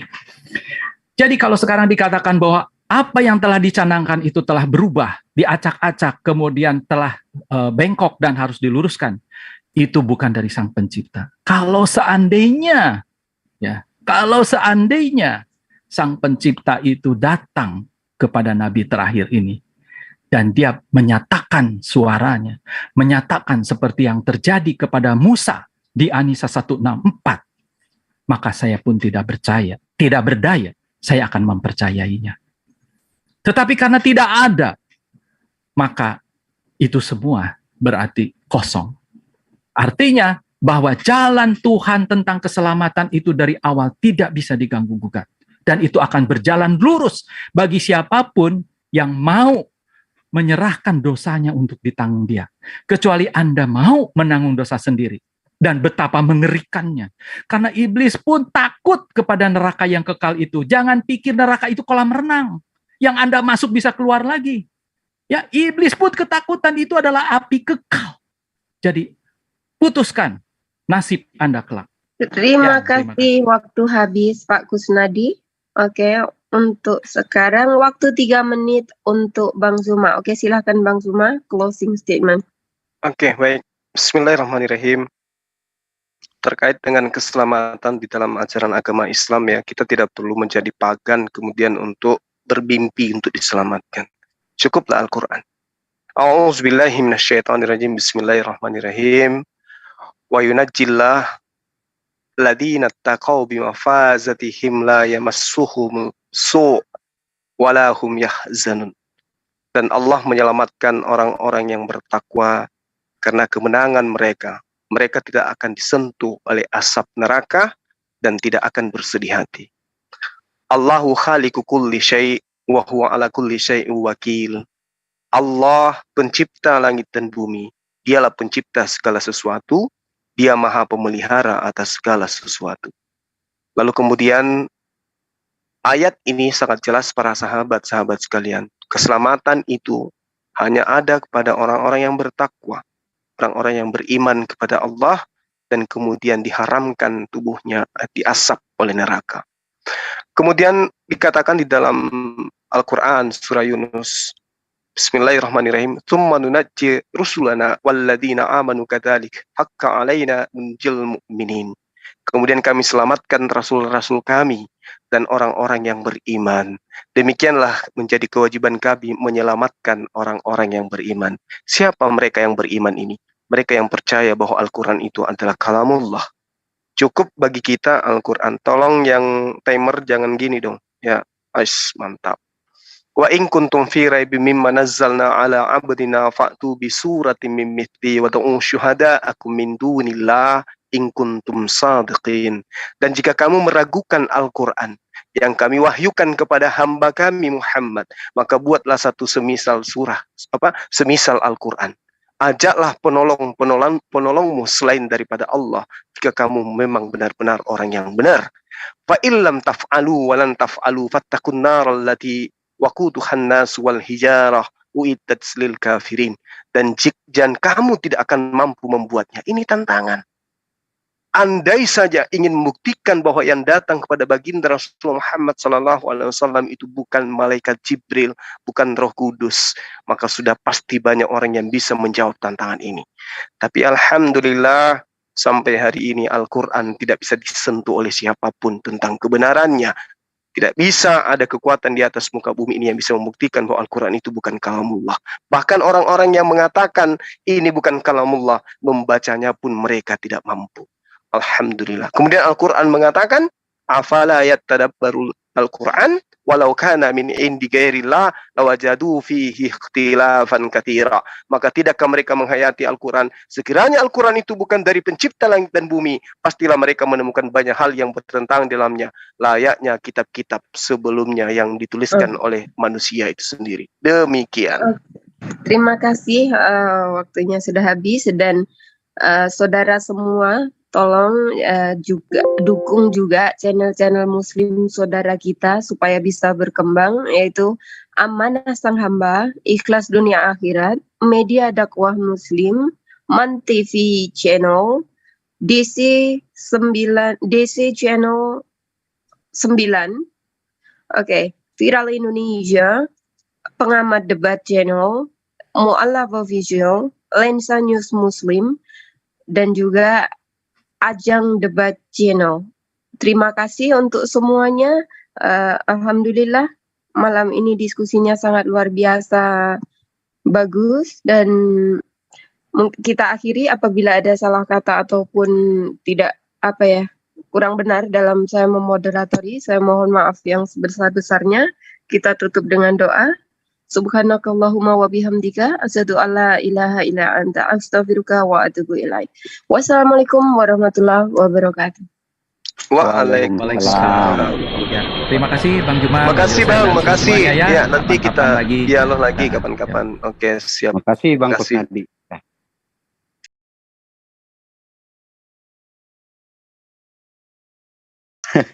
Itu Ferry Sulawa, Bang. Bang Pipo. Aduh, lebih ribet lagi yang ini. Bang Vivo, mana janjinya tadi? Katanya mau Mana Vivo? mana dia? Ada kan tadi ya? Yang ada meme bos Gurunda. Waduh, Ferry, Bang Vivo-nya. Ferry, Saya cuma mau Bang Vivo malam ini pokoknya, nggak mau yang lain. Betul. Ada yang tahu nomor kontaknya nggak beliau? Nggak Tidak ada. ada. Tadi saya mintain itu nggak mau. Wah, Tadi malam itu bilang begini, pokoknya kalau Jose live aku pasti mantau dan pasti masuk gitu. Tetapi ternyata Ferry tidak. Sulawa ini tua-tua Oh, kelapa dia. masuk sekarang Bang Zuma. Tapi Hah? nanti dulu masuk. siapa? Masuk dia? Masuk. Oke. Bang Vivo Tapi masuk. nanti dulu istirahat dulu. Oh iya, itu udah masuk Gurunda. Oke. Mas Pipo. selamat malam bro, selamat malam. Iya, selamat malam. Anda panjang umur. Gimana kira-kira kabar Anda? Ya, diperkirakan cuacanya baik-baik saja dan agak mendung Pegangan, sedikit. Pak Vivo, pegangan. Agak mendung di sini sedikit. Ya, jadi kita tutup dulu, baru kita buka sesi baru dengan judul, apa judulnya? Si Ompong menggigit kedondong. Apakah Bang Zuma tidak butuh waktu untuk istirahat sebentar dalam waktu Ya, mungkin 10 atau 15 menit? takutnya orang ini kebur. Kalau saya istirahat, kebur nanti. Susah ku cari orang ini. Ini orang antik.